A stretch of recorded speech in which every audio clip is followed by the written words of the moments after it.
Good morning. Good morning. I pray all is well with everyone on this beautiful, blessed Thursday. Thankful Thursday.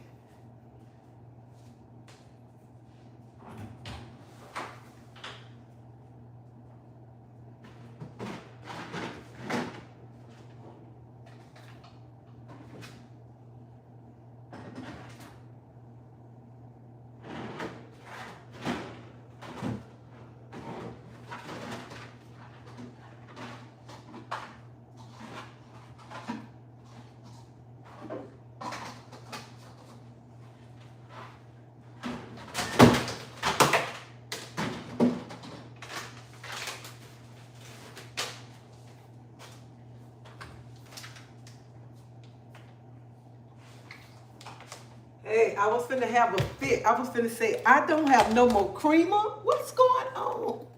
What's going on?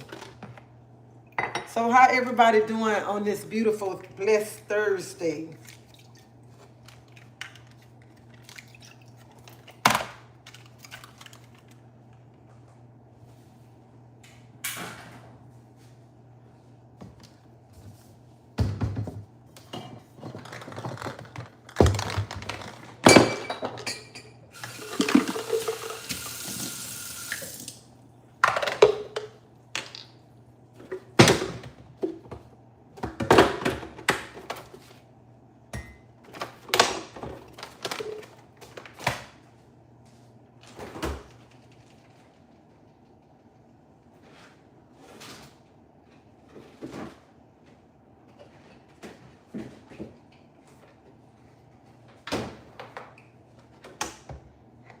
So this is coconut milk by Silk.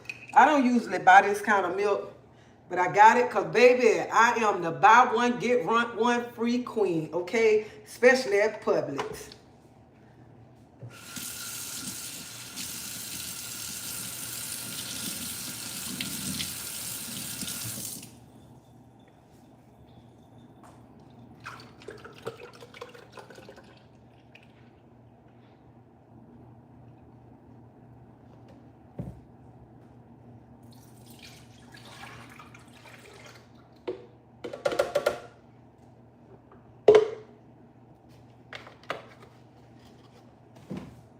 And this Garden Life protein shake, organic protein shake.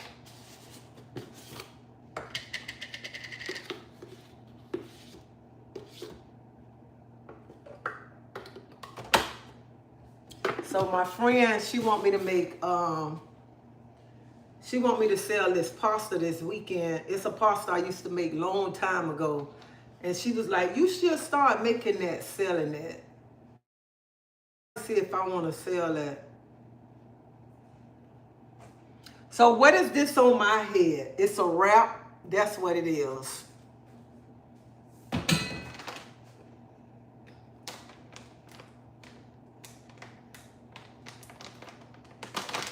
going to put me some chia seeds inside.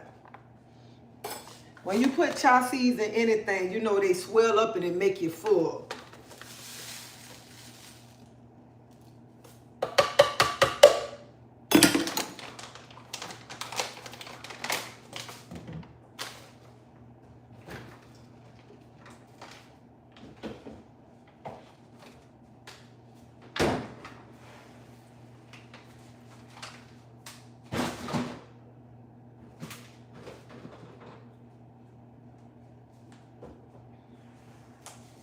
Then I'm going to take a spoon of peanut butter and put inside.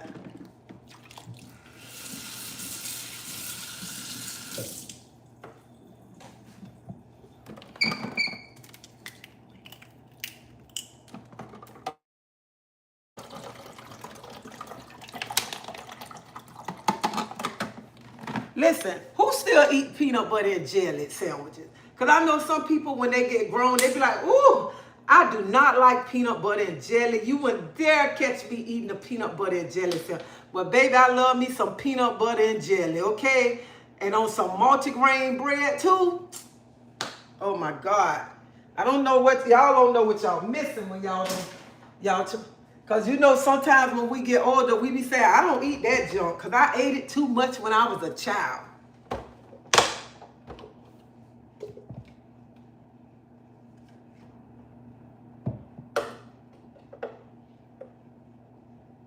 One thing about it, that peanut butter gonna stick to you.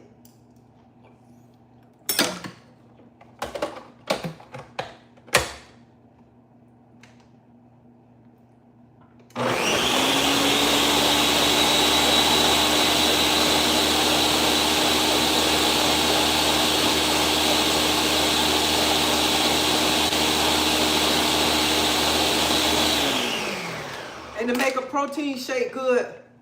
Hey, Central, how you doing? Hey, Faith. Keep me in prayer, Treasie. I have to get a wisdom tooth pulled. Child, please, you're gonna be okay after you get that wisdom tooth. All right, okay? You gonna, pulled out. That pain gonna be gone. So these walnuts that I'm gonna put inside too.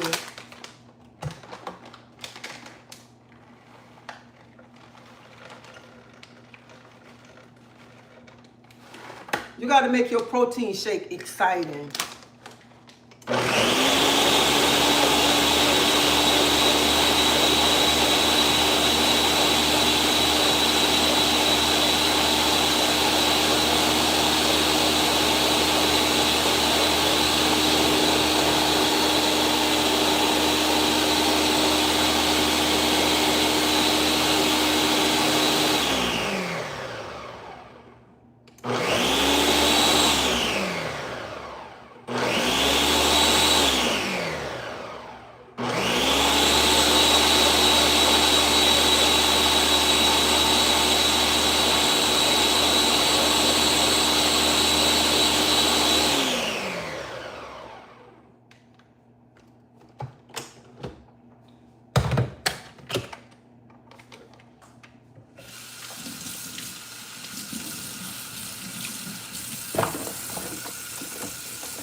So I just want to tell y'all, if y'all haven't had this right here is kiwi, orange, and okra mixed together. When I tell you it's so good.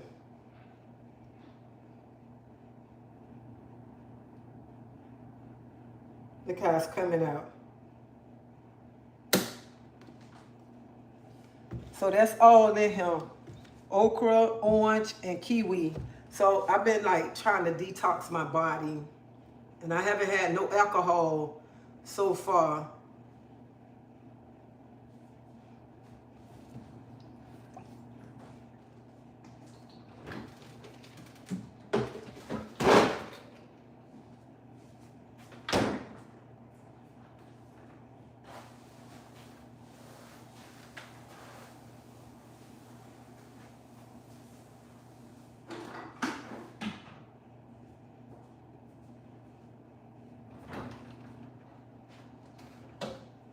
And then I take me one of these shots too in the morning time.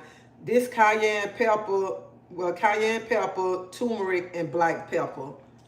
And I get this from Walmart.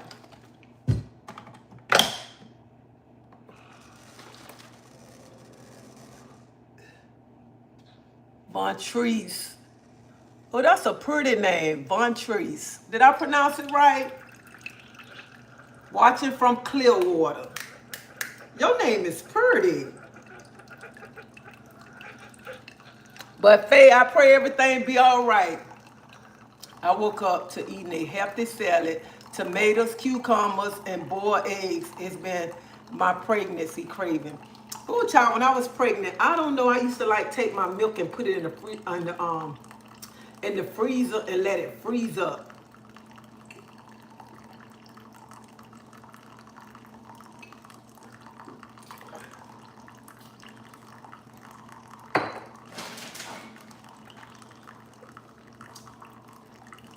I ain't gonna tell no tale. When I be looking on Facebook and stuff, and when people be showing their birth and they pushing out the baby, I be getting hurt down there myself, thinking about all the pain I was in pushing out a baby.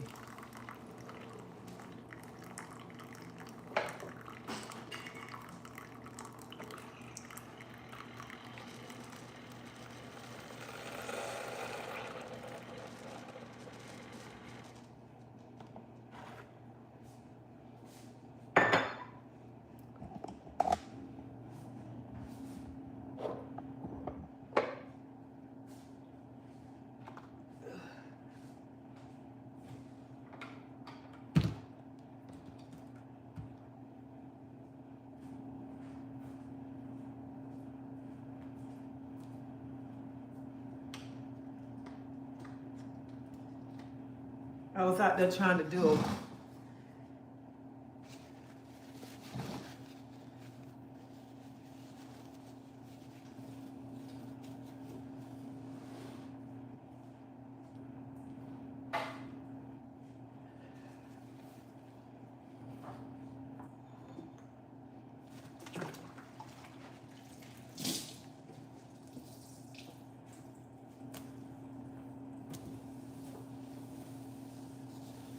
So yesterday, y'all, I bought some.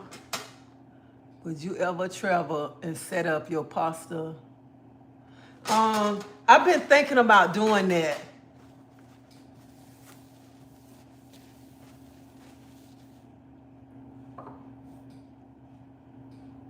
Good morning. Good morning. But your name is pretty. I never heard of that name. Vontrice. My middle name, Latrice.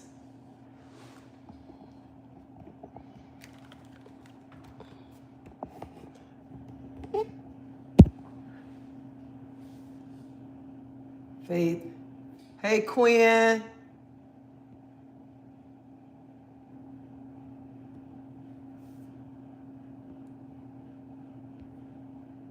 So let me tell y'all, I messed up yesterday, and the people was commenting telling me, you were supposed to take put 2 drops in there. You put more than 2 drops. So yeah, I made a mistake, and I put way too many drops in here yesterday. So I just want to tell people, I don't want nobody to come hit me in the head. You used too many drops, which I did. You only supposed to use 2 drops, baby. I think I put about 6 or more drops in there, okay? But this is so good. Right here. This it. And I've been seeing it on Facebook, and they say it's good for boost energy, inflammation in the body, detoxify the body. And what does it do? And like for odor and everything. So I said, I want to try, and baby, it tastes so good. Let me tell y'all something. I know some people mix it with juice, and another person told me, so I'm gonna have to thank them later. They told me to do it and put some hot water, add hot water, lemon, and thank them later. So when I try it, I'm gonna thank you later, okay?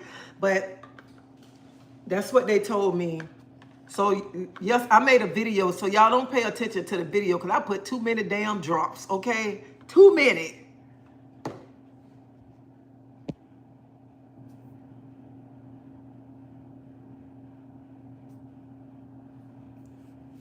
I didn't see it. Wow, it was upside down. It's called chlorophyll. Chlorophyll. Right here. It's on my page. It's on my YouTube page too. But that's pretty as well. My name is really Melissa. But that name is pretty, honey. I'll take that name over Melissa, okay? I have 4 kids. That will be this will be your 5th one. Well, congratulations on your 5th child. And I pray you, when you get ready to have it, you have a safe delivery. When you have your baby, let me know. Girl, it ain't nasty, honey. Somebody told me you supposed to drink it slow. It tasted so good that I was just drinking it, okay? Because I don't see other people like taking their time drinking it slow. But I'm telling y'all, I bought this one off of Amazon, but some people say you can go to Sprouts. I think you can go to a health food store and get it at everything. Faith, let me know when you have your baby and what you having. Email me, and I want to get your baby something, okay? But that's good. It's not nasty. Good morning. Just came to speak. I'm working busy today. You have a wonderful day. You too, Paris.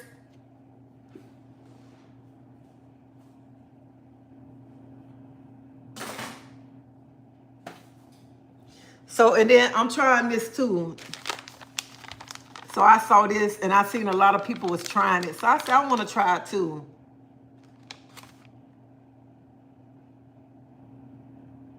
Oh yeah, I love your middle name. Your middle name is pretty. So this right here, the oil oregano, it say you take 2, and it got black seed in it too. And it's a natural antibiotic. It's good for digestion and gut support, immune system. So I want to try this. Let me know how that go because I've been wanting to try it. Hey, Lady Empress. It doesn't have a taste. The one you have, mint was added. Treasie, read my other comment. Hold up.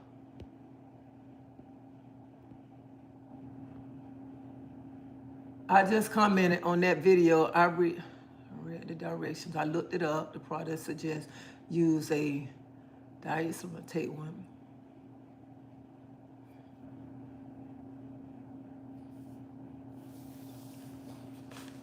Oh, okay, Faith. I mean, Lady Empress.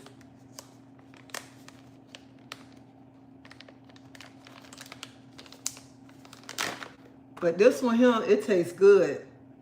Oh, and it's a mint flavor. This one, that's why it tastes so good, because it's a mint flavor.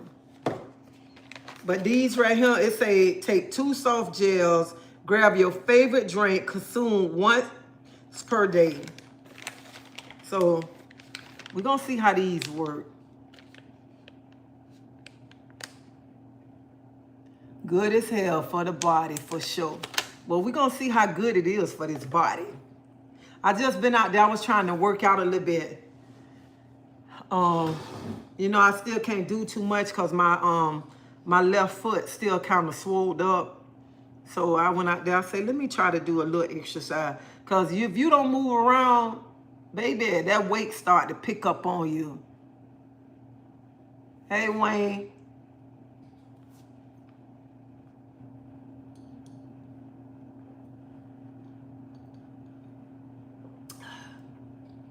This water tastes delicious.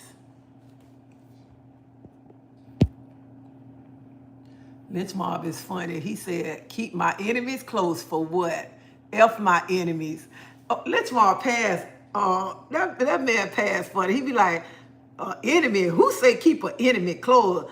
So ain't nobody thinking about the mother skunks. I don't want my enemy all up under me. And he don't like you. You did something to him. You speak to him. He be like,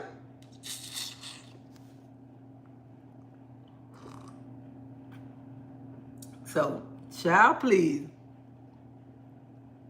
Hey, Clarence, cornbread.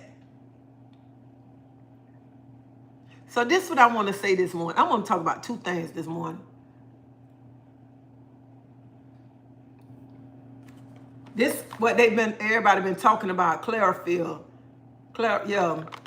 So it's on my YouTube channel.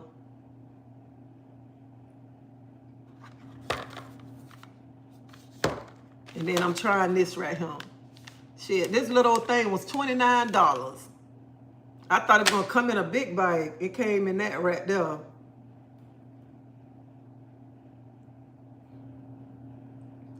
Let me tell you, when you get older, you got to take care of your body, okay? I don't care how many surgeries that you have to lose weight. I don't care how many diet pills you take. You still got to work out. You still got to eat right to keep that weight off. Because some people go have surgery and think, oh, that's a fix. That's just a quick fix. You still got to put in the work.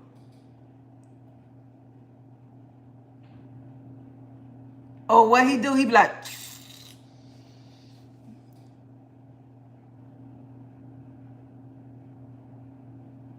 no, I mean, see, it don't, the okra kind of, you can, the slime in the okra, I mean, in the water, but it ain't slimy. See how it is? I love this water because I love okra. And I'm glad y'all said something because I'm going to make me some okra chips in a minute.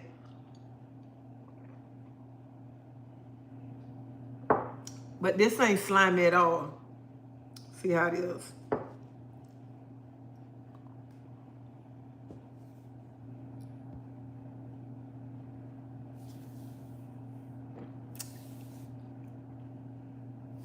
I'm gonna just put a little drop in here because I had so much yesterday that after I don't put it in there, I said, this is what I said, after I put everything inside in my water.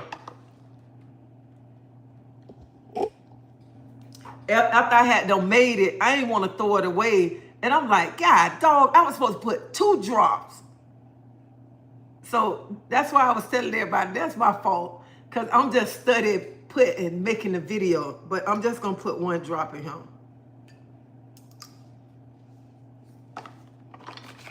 Because I had too much yesterday. Too much.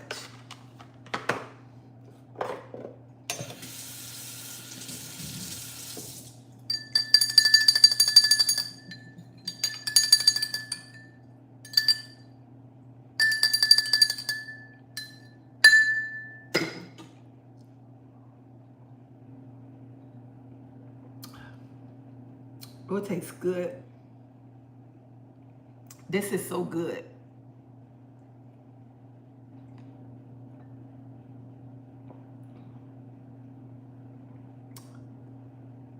I love this stuff because it tastes so good. It don't have a nasty taste, no nothing. Plus, it's a mint flavor. So I love it.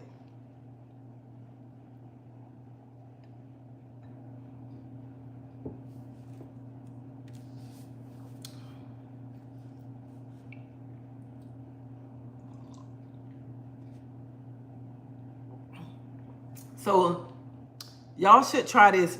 Make you some okra water. Put you some, I put orange and kiwi in mine. But that's all I've been drinking. Even last night when I got ready to go to bed, I made me a water bottle and set it on the side of the bed so when I get thirsty, I could just get up and drink me some. But this tastes real good. So I don't know how the regular flavors taste, but this one tastes good because it's a mint flavor. And I paid what? I paid like $15 for this off of Amazon. So if y'all go buy it on YouTube, y'all go shop and get it off my page, okay? So I can make that money from it, all right? Go on my page and get it, okay? Go on now.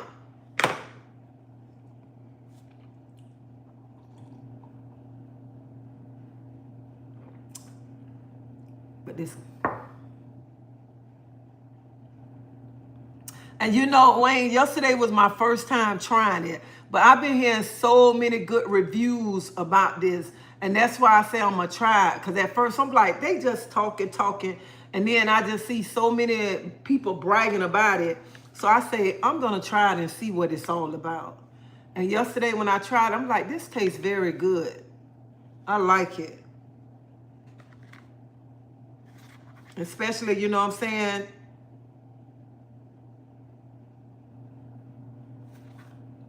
For everything that is supposed to be good to the body.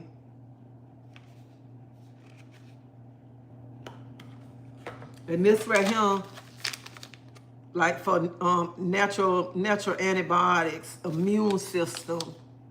And when we get older, we need to start taking care of our bodies real good. So we're gonna, and this got black seed in it too.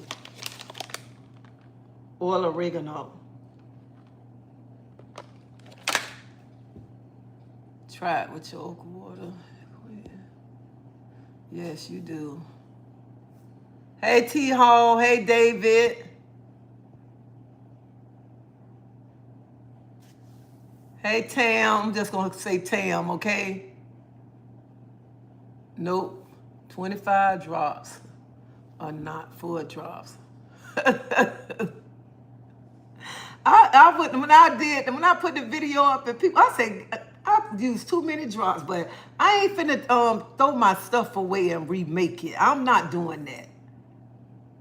I just put too many drops in there. That's it. I brought my, oh, you can get it from, and you can get it from GNC too. If I would have knew that, I would have went there too.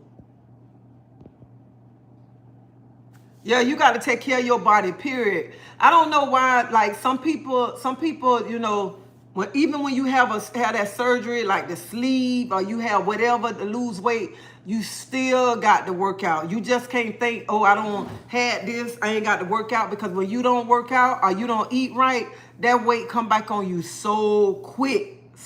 And that be our problem right there. We feel, oh, I got a quick fix. Even when you taking diet pills, even when you on that medicine, getting them shots, when you getting them shots and stuff, you still got to work out. Like a lot of people say they lost weight off of Mounjaro. Hell, I've been taking Mounjaro since last year. I didn't lose weight from taking my diabetic medicine. And I take that because I'm a diabetic. But I had to work out. I had to put some work up in there. Good morning, Ladybug.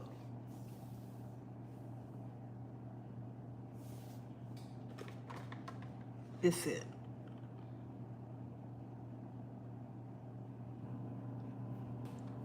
I had to put in work to lose my weight. And I had to start eating right. It's not going to hurt you. Oh, I ain't read your comment wrong on Lady Empress.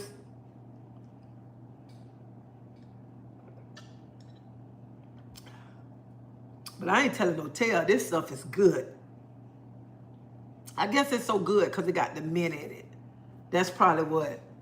Hey, Kathy. My daughter introduced it to me a couple of months ago. I love it. Did you see any difference? Yeah, I've been seeing everybody hyping about this. I said, I'm finna get it. I'm finna see why everybody, what's the hype about it? And this supposed to boost your energy too.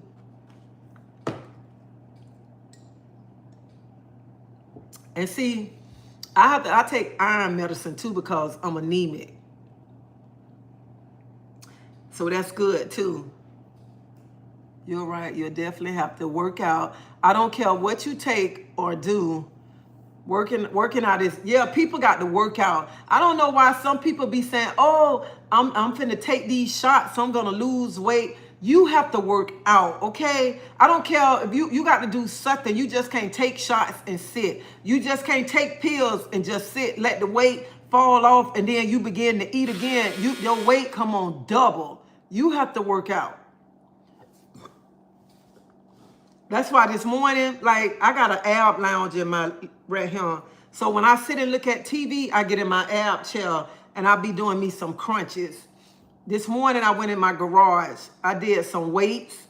I got on my board twister. I tried to get on there. I couldn't put no tennis shoes on, so I had my footies on and I got on there and I worked out a little bit because you know what? Weight is easy to put on and hard to take off. I lost 11 pounds since January 4th. I exercised about, I'm excited about it. I had to get my mind right and just do what I need to do to get rid of the weight. And that's what you got to do, T-Hall, and some pasta salad. Let me tell you something. I tell people, if you want to lose weight real bad, just look at something that you want to wear. Look at something you want to wear and focus on. I want to get my body in there. You know what? I don't want nobody to take this personal what I'm finna say. I used to get, cause I gained a lot of weight. One time I gained a lot of weight. I was like 200 and about 220 pounds, and I'm like, dang, 30 more pounds. I'm gonna be 250, half of 500. I said, this got to go. I put up in my mind, because that's like I tell people, you got to have motivation. You got to be determined, everything. You need to be around people who going to motivate you too, and people who going to be like telling you, got on their cheerleader outfit, cheering you on. Yep, because some people don't get it, what you were doing. I get it. One full drop is fine. They just need to go by the directions. But I had gained so much weight, I said, I'm finna lose this weight. And I started working out. I started leaving. I had to be to work 7 o'clock in the morning. I started walking around my apartments 5 o'clock in the morning till I just started walking at work. Going to work, leaving work to go to work 5 o'clock in the morning to work out. And then coming home trying to eat right. I stopped eating out of a big plate, started eating out of a saucer. Because I wanted to lose weight. I started weighing my food, everything, because I wanted to lose weight. Y'all, when I stayed, a lot of y'all from Tampa, so I stayed on Bush and 40th. You know what I used to do? I used to get up and walk to my doctor's on my day off. I used to walk from Bush and 40th all the way to Bears and 30th Street. Yeah, that's what I used to do. Because I'm like, baby, I'm finna lose this weight. The reason I lost weight, I had to work out, stop eating certain food. I had diabetics. My doctor told me I was in stroke territory. So that was 3 years ago. I lost 28 pounds and diabetics is gone. Yeah, I mean, I don't care. This morning I got up. I said, I don't care if I can't put on a tennis shoe, but I'm finna get out there. I'm finna go lift me some weights. I'm finna go out there and get on my ab lounge. My ab board twister. I'm gonna get on that this morning, because next week I get my boot off anyway. But I'm like, shoot, I ain't finna be around here laying around letting this weight creep up on me. Then I'm around here looking ugly and crying, saying, how did I get that weight? And congratulations, Tim, too. That's why I tell people, when you want to lose weight, it's a mind thing. You got to set your mind to you want to lose weight. And you can't be around here tomorrow, you want to lose weight and you hanging with somebody who ain't going to motivate you. Somebody, even when you want to go walking, somebody who walking with you and just want to run their mouth. You can't walk with them. You got to walk with people who going to motivate you.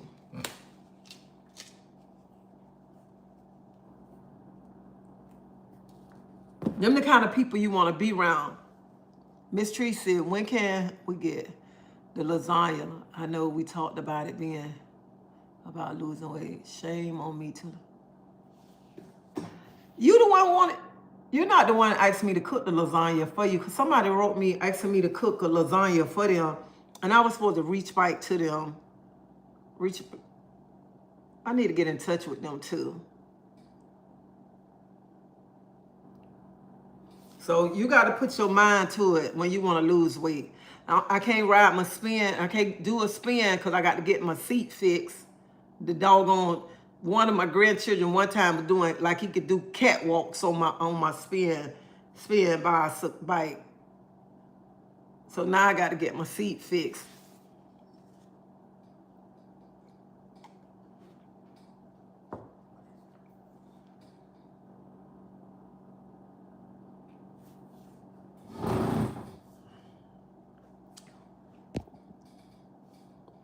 I'm glad I invest in that walking pad because it's so convenient. I can get on it as many times a day as I want. I don't have to leave the house. Plus, I fast from 6 p.m. to 11 a.m. I see the results. I need to start doing that. I was fasting, then like at a certain time at night, I stop eating, and then I don't eat till the next morning.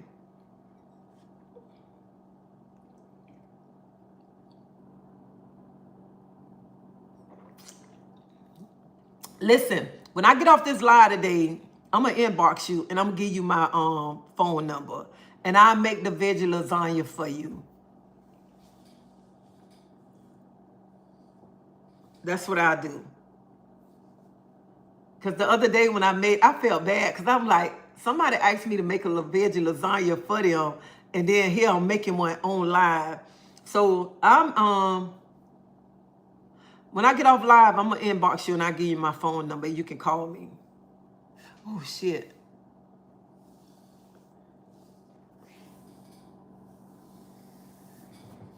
So anybody, y'all trying to lose weight?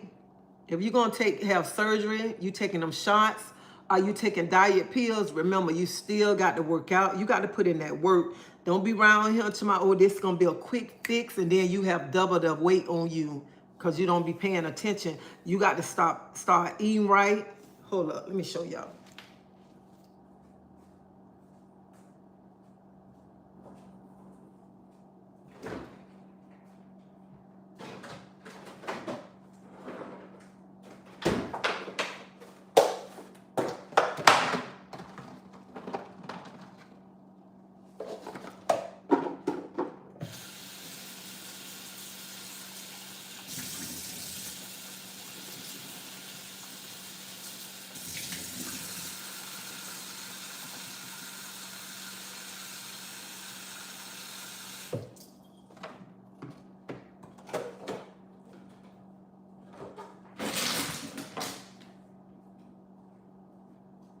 I can put my okra chips on. Hold up.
So I already got my okra in water already.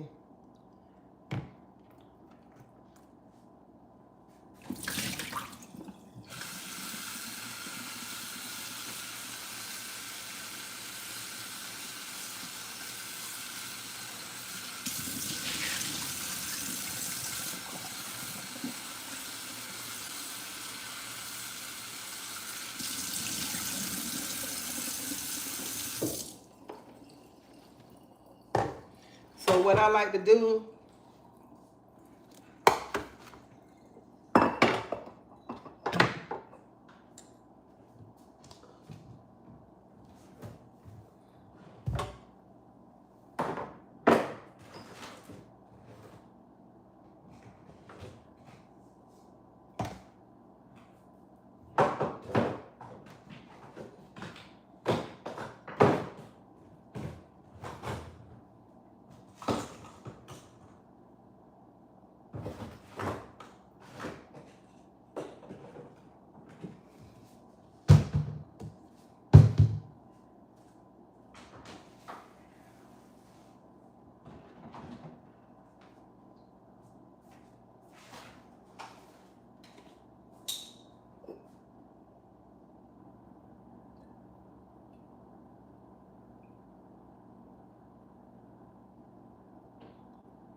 Put me some grapeseed oil on my okra.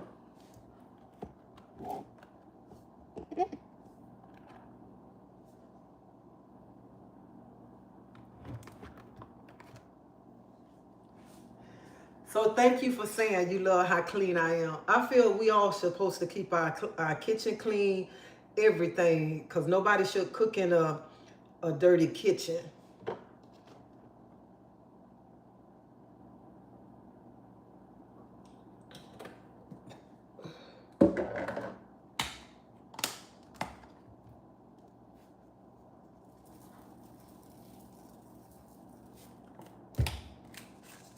Now you put what season you want on here on your okra. I usually put everything bagel, but I ain't got none. I got to go buy some today.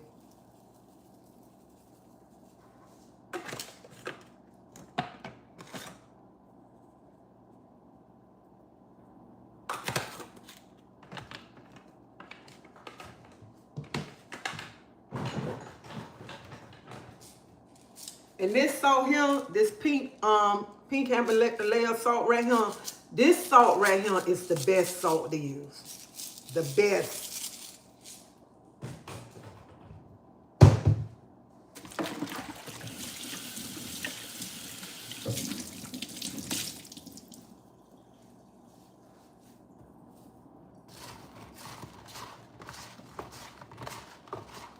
So what I do, I put these in the air fryer, and then whenever I want to have a chip, I eat these. So this will be my little snipe right here.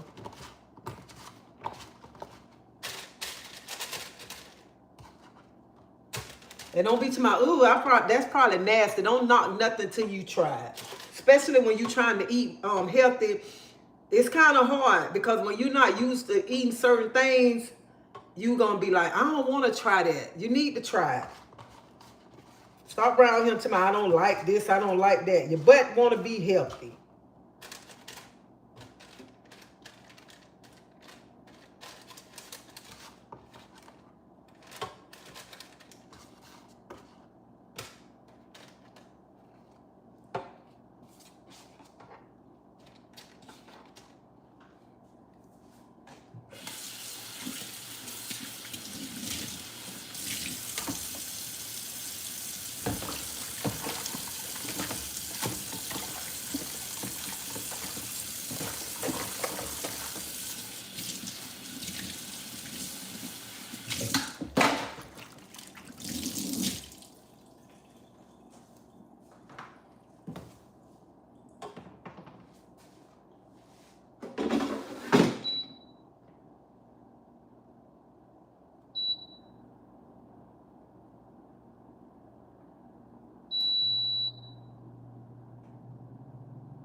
So I showed y'all this before.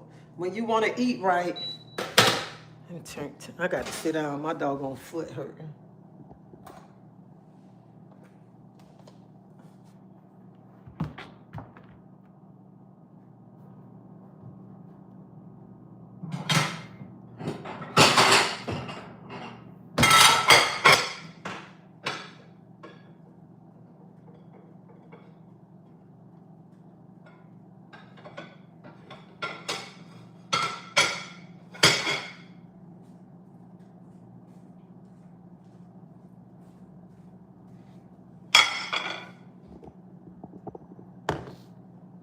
Good morning, Connie. Your skin is so beautiful and you are glowing. Thank you. I guess that's a piece on my body. That's probably why. And I'm glad you said about skin because that's the next topic I'm finna talk about, okay? But anyway, I'm just, hey, no, ma'am. I'm just making me some okra chips for later on. And this my breakfast right here. My breakfast and my lunch.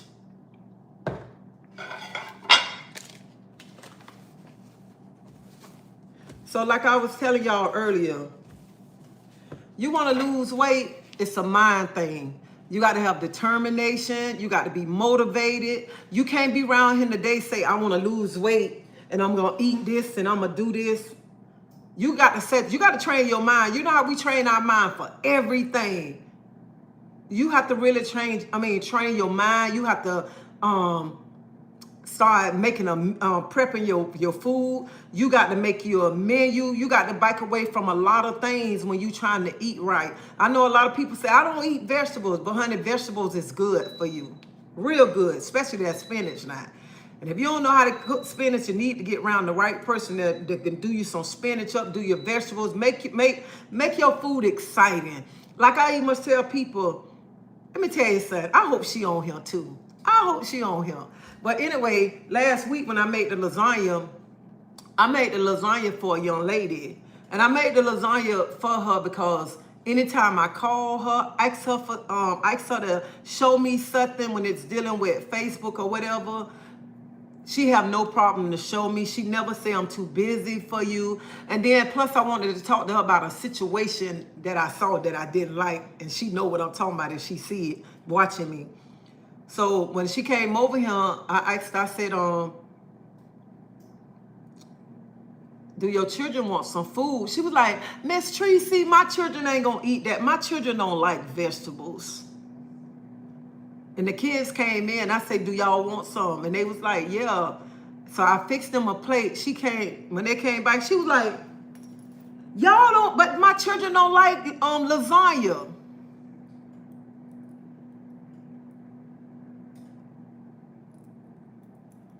She said her kids don't like lasagna.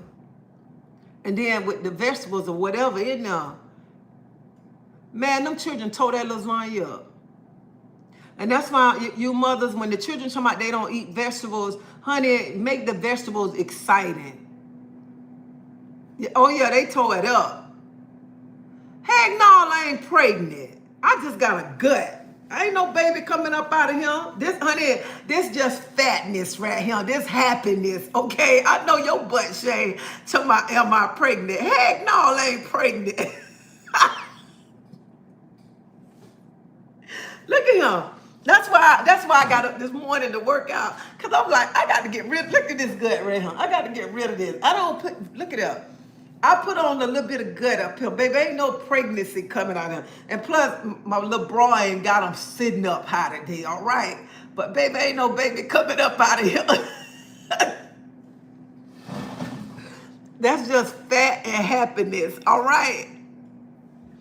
I'm too old to be around. I'm finna be 57 years old. What I look like? It's about pushing a baby out. Child, please. I got to laugh off of that one.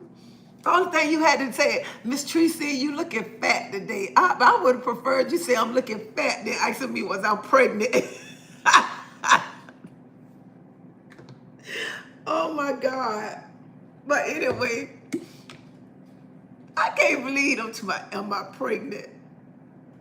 Hell no, all them grandchildren I got, what I look like? Talking about having a baby. All them grandchildren, if I had a baby now, they probably be ruling my baby, telling my baby, and my baby be the auntie or the uncle around here.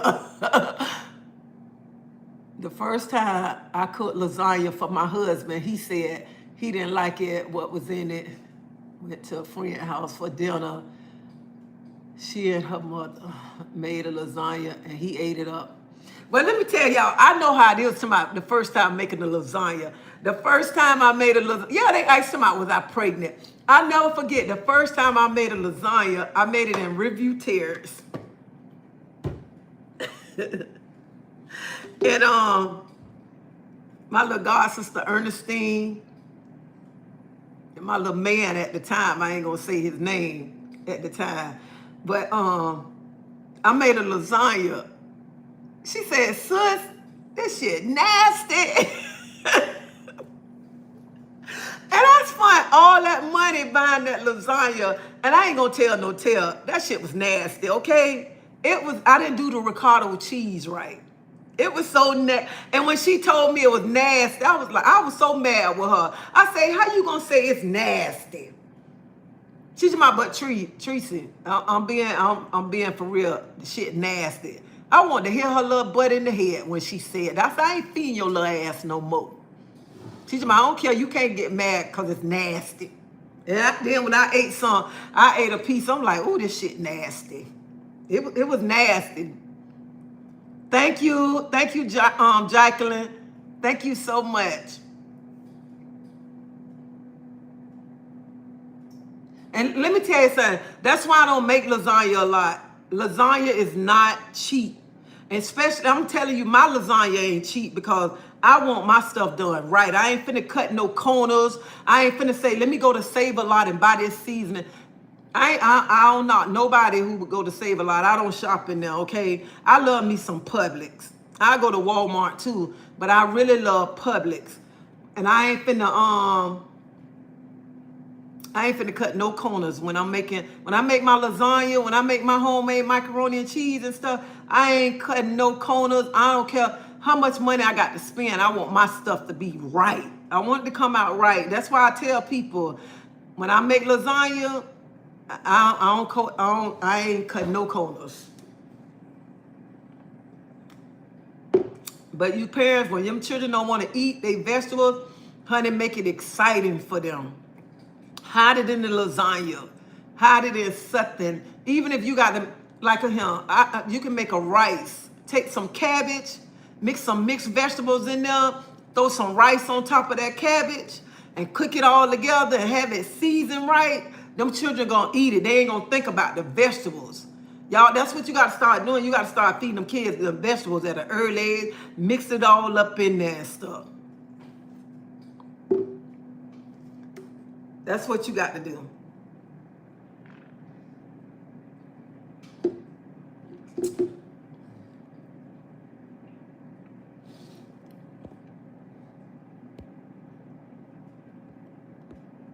But the lasagna, honey, you got to put love into that. And I'm like, you spend so much money and then you wind up wasting it because nobody don't like it. So when I make lasagna, they don't like. My grandkids came over the other day, last week when I made it. And my grandson said, Nana, it was good, but I didn't like that white stuff in it. I said, well, why you didn't tell me I had another one that I didn't put the ricotta cheese in there? He told me, oh, I didn't know that. He said, but everything else I like, it was good, but I just don't like that white stuff, Nana. I don't like it. So I said, okay, next time I make it, I know not to put it in there. But to me, the ricotta cheese with the spinach mixed up in it, it'll take that lasagna to a whole different level. And you don't season that, the spinach up too. Oh,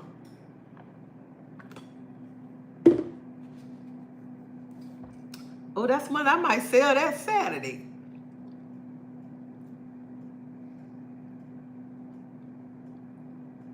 That'd be nice to sell. But anyway, what I was saying, when you wanna lose weight, on this plate right here, we piled everything up on this plate. We try to get everything on this plate, pile it up high on this plate. But when you want to lose weight,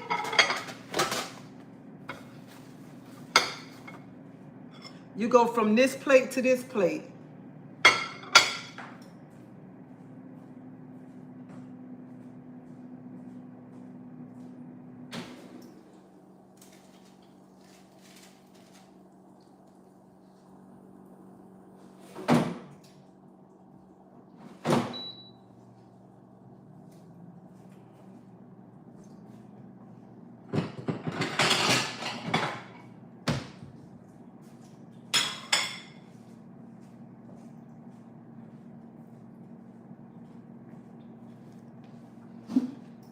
Look at him.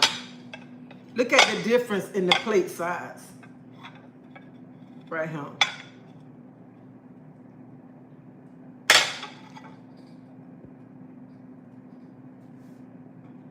The gut is the the gut is the hardest place to get rid of. It is so hard. I like your grandson. I don't like that white stuff. Oh, he don't like it. He told me he didn't like it. I don't eat like that anymore. Even if it's a small portion on a big plate. My problem is I don't never sit down and eat a whole plate of food. I can eat something like right now, and then I won't eat nothing else until tomorrow, and I might grab something to snack on, and I won't eat a plate of food till the next day.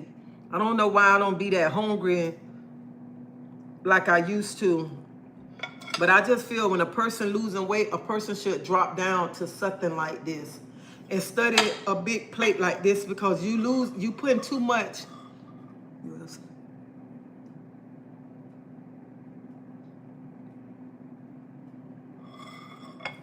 Yeah, spinach is good for the body. But this plate right here, I just think when we eat out these plates, our eyes be bigger than our stomach. And we just pile it up. And sometimes we pile it up and we eat and we stuff ourselves just to eat it so we won't have to throw it away. My weight have always sat on my thighs, never really had an issue with my stomach. Honey, my stomach, like it'll go down or whatever. But honey, like some of my sister them, I'm like, they weight must be going they butt. I got a niece, honey, you can sit a tray on her little butt. I'm like, all her weight must go in her butt. Cause you can just I be telling her, girl, you can sit a plate, bowl, and a teacup on your butt, how big your butt is. I think cause I'm the first grandchild, I think God bypassed my butt, okay?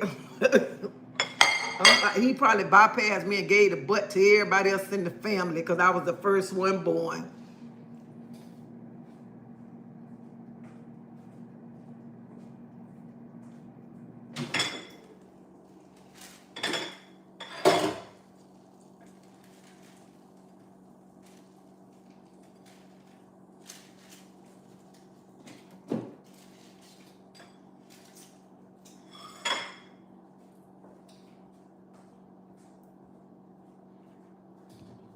So these my okra chips right there. Good morning, Claudette. Hope you have a great day. I am, excuse me, Claudette. The microphone on my keyboard doesn't listen well. That's okay. Sometimes the belly fat also comes from high cholesterol too. So sometimes it's not fat. Well, I don't have that. I got checked for that. But these are my okra chips came out right here.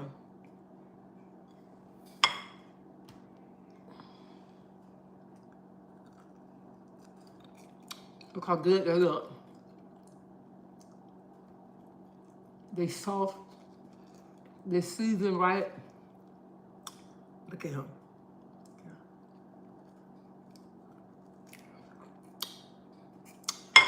I like the outside, and I just like the inside of the okra. I love me some okras.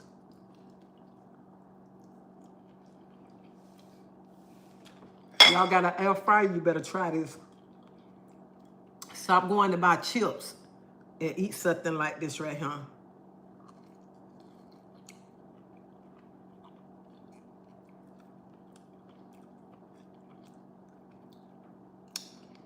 I say these were gonna be for later, but the devil is a lie. They so good.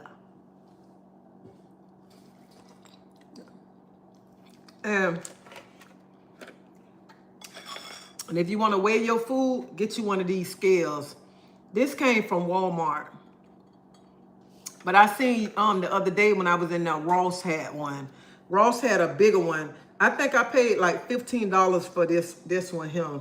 I don't know when the last time I used it. But all you gotta do is turn it on. And before you plate up your food, weigh your salsa. So you already know how much your salsa weighs. Then you take it off. Then you add your food on there. Then you subtract how much you want on there. But look at this. I just go from this to this.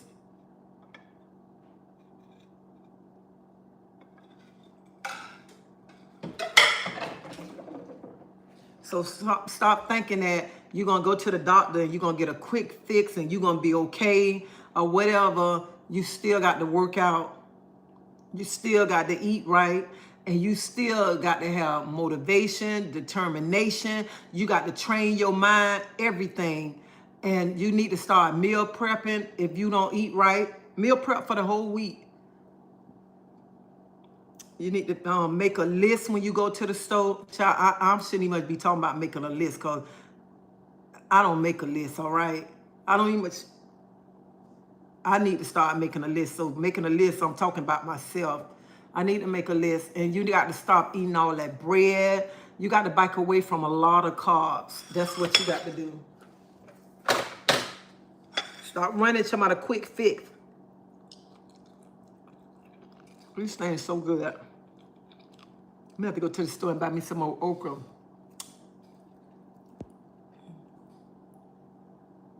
Hey, Cher Bear. No, just speaking, Jenna, about you just have to constantly work out to get rid of the fat, the tummy fat. I don't like that Shea Bear. I like the dip, but I don't like it. If I can get it without that in it, I'm good. Treasie, you should make spinach. Faith, I'll make the spinach dip, but I ain't putting that in it.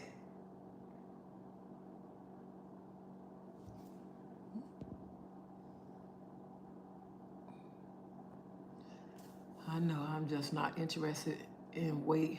My food is bad enough. I got to weigh myself. You got to weigh yourself. You got to take care. Let me tell you, when we start getting older, that weight is so hard to get rid of because our metabolism is not the same as back when we was young. We were running this and that. We got to work out. We got to eat right, train our mind, everything. That's why I tell people, if you want to lose weight for something, honey, look at it every day you walk past. Oh, yeah, I'm finna get in them jeans. I want to lose weight. I got tired of going in the store. I got to go all in the plus size and all this and that. And then I go in there, I see in the other sides, they got nice stuff. I'm like, I ain't finna be around him big. I'm finna lose weight.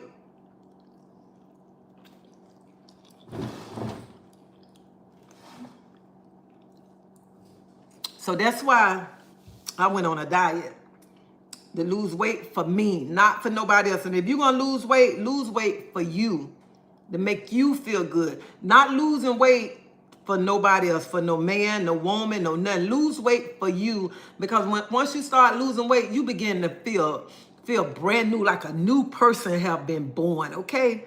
That's what child, you be feeling good. You can't, and then you be don't got in them jeans or them, that whatever you want to get in and you don't got into it, you be like, I know I look good. I know that right there.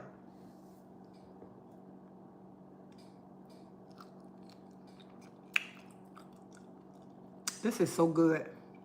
Look at him. And I seasoned it just right.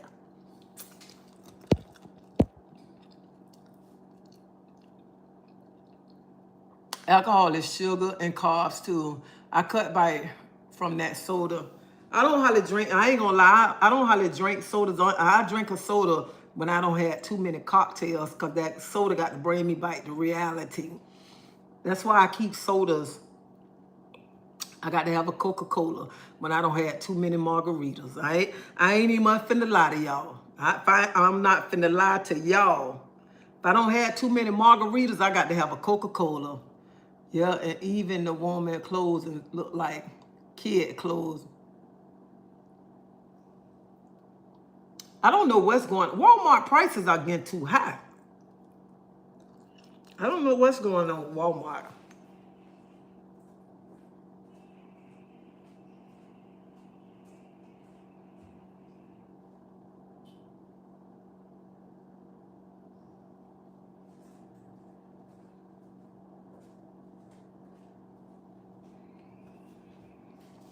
Walmart beginning to be like a miniature mall around here. My big self can't wait to lose weight after baby. My baby father said he's gonna fold me up when I drop the baby. I'm like, no, not. Now you pregnant, that's something different when you're pregnant. But when sometimes some of us just sit there and we just eat. Cause it seems like none of us, sometimes be like, dang, I ain't even much full. Good morning, pretty things. It's been a couple of years since I shopped at Walmart.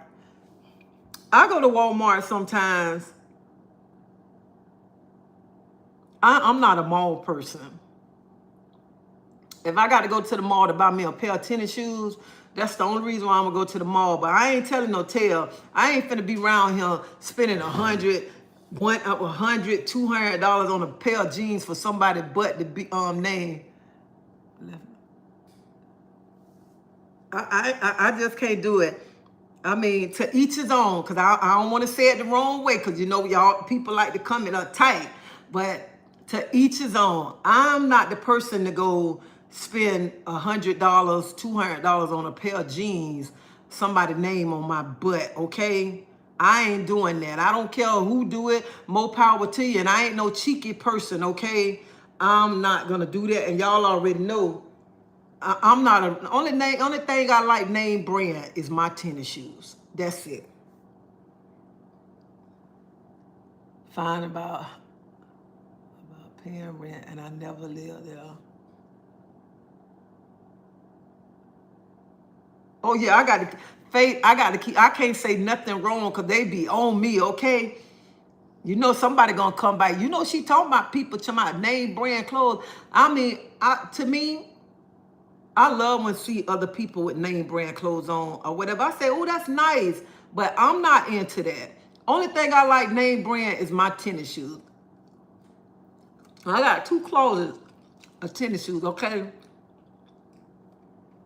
If I show y'all my closet, y'all will be like, you need to clean that shit up. And I need to do that today. I got so many tennis shoes on the bottom, tennis shoes on the top, okay? I got tennis shoes in my room because my daughter and my son always buy me shoes. I put on a pair of shoes the other day. 2 days I put on a pair of tennis shoes. My husband say, when you bought these? I say, oh, I ain't never worn. My son bought them like 4 years ago, okay? 4 years. That's how many pair of shoes I have. Then I put on another pair. Somebody was like, I like them right there. I said, my son bought these like 3, 4 years ago. I never wore them. I got tennis shoes my children don't bought me that I still got. And I just started to wear them.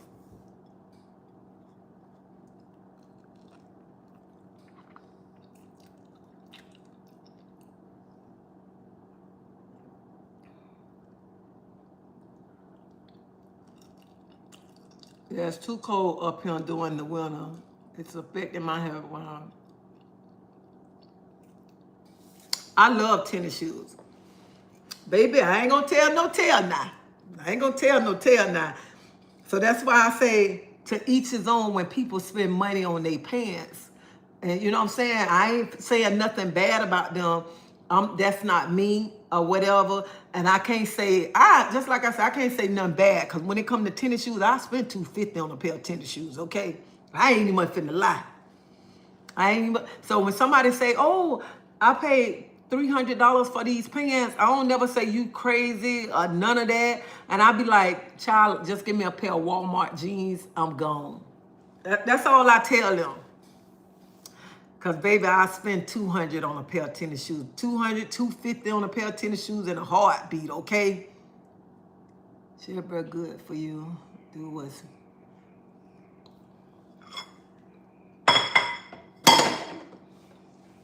So when they come to, man. So I don't know, I mean.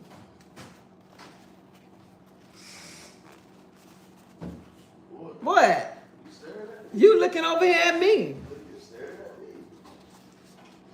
I'm going to catch a case with him, though. I'm going to catch a case. I heard Ed saying his son wear...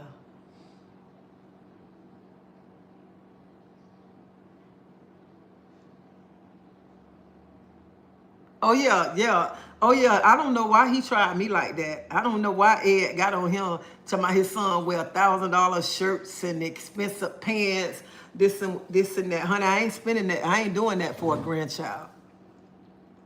I wish I would. If I get them money and they do what they want to do, but I know I ain't going to pick up nothing like that. Because I'll be about, let me tell you something. When they take me in the store with them and they finna buy something, I'll be about to fall. You finna pay that much? They be like, Nana. Nobody don't say that when you buy them ugly shoes. I put on a brand new pair of tennis shoes yesterday. I told my grandson, I said, how you like these? Check these out. He said, well, them look better than the other ones you had. I said, I can't stand you. I can't. But I don't know what's up with these children and this air conditioner. It be so cold, and y'all, I got a heater in my room because it be so cold. They had the air conditioner down. Even when last week when it was so cold here, I'm like, why is it so cold here? Get up, it's on 65. You don't turn this thing off and it's cold outside. You better open that window. That's what you better do. To my 65. No. So this was my other thing I was finna talk about. So this morning when I was on Facebook, somebody requested to be my friend. And I'm like, I don't know this person. And I went back to look at the pictures, and I looked, I was like, what happened to them? They don't bleach their skin.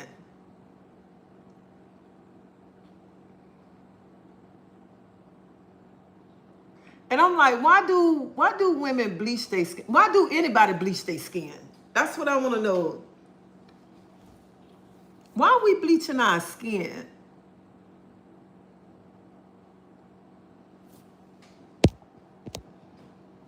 I would.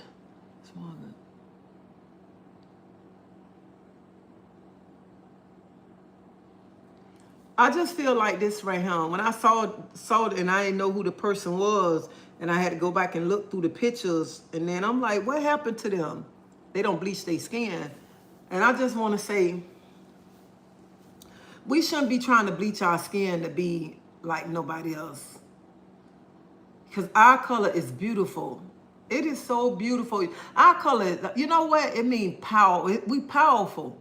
Why try to bleach your skin to be somebody else? I don't understand that.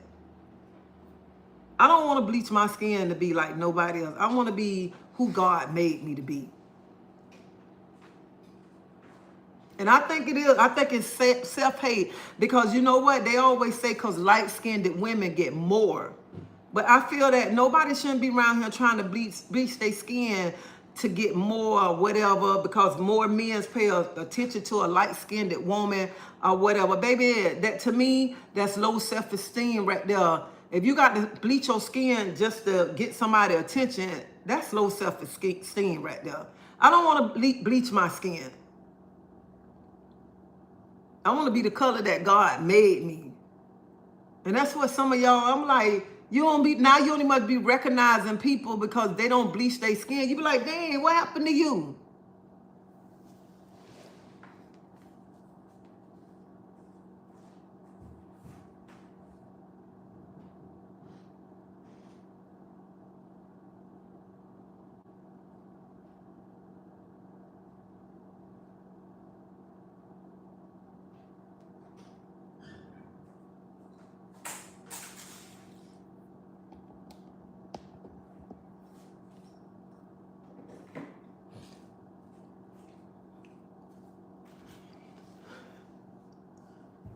No harm. My skin. I'm in my skin with bleach. Yeah, and y'all got to. I don't see people that bleach their skin, then they be like having spots on them from the bleaching cream or the bleaching soap or whatever. I feel like this. Black is beautiful. We shouldn't be around here trying to change our colors to be like somebody else. I ain't trying to be funny. Some of y'all bleach y'all skin, then be wanting to wear these long blonde wigs and everything. I'm like, what the hell wrong with them? What is wrong with y'all?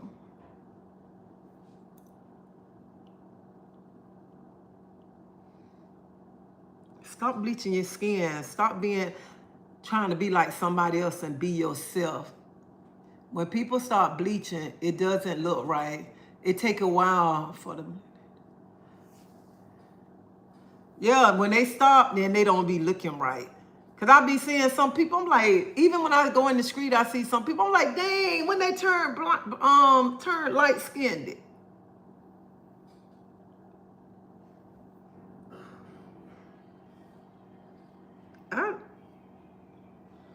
Y'all got to stop that.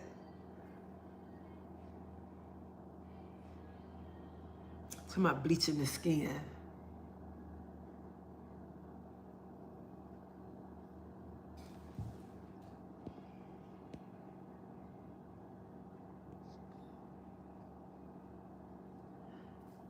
Yeah, people still do that, Faith.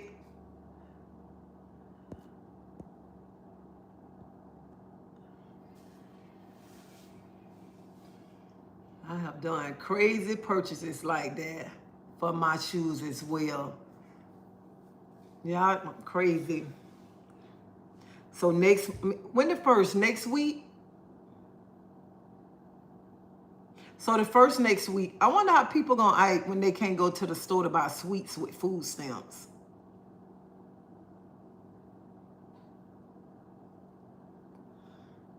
I wonder how they gonna act, because they can't load the bucket out no more with sweets and all of that now.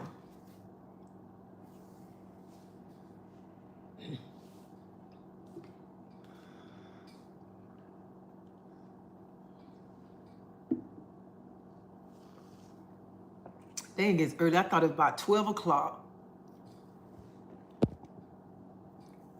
When people stop bleaching.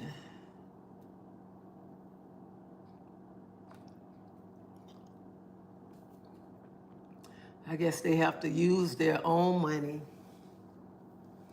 I guess they're going to have to use their own money too next week.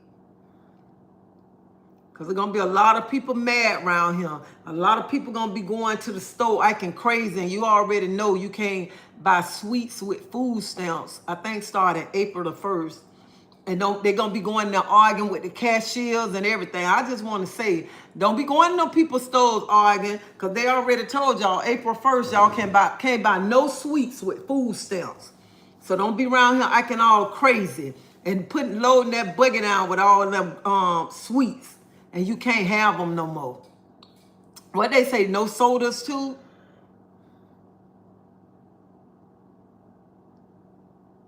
Starting April 1st. So don't be going to Sam's Club, getting all that stuff, all them sweets, piling that buggy up.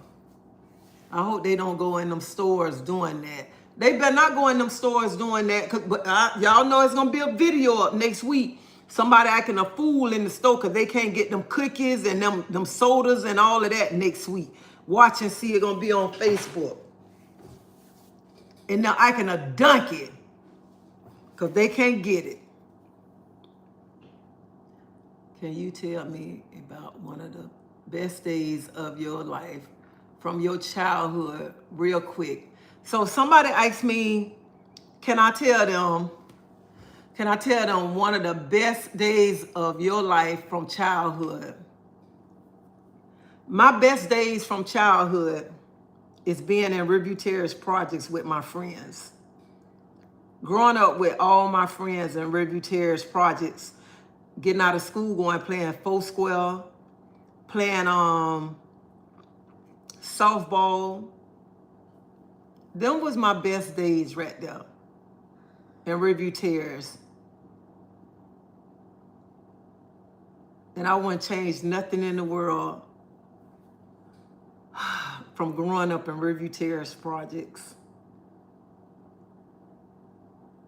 Because I had so many amazing friends over there. I don't care if we fought the day tomorrow, we was playing. And if you ain't never grew up in the projects, you'll never understand what I'm talking about. So, and I look at it like this.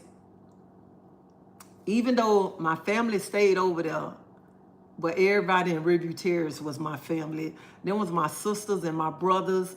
I wouldn't trade nothing in the world. I'm talking about when I was growing up. I ain't talking about being grown, living over there. I'm talking about the true Riverview Terrace people from over there. True Riverview Terrace.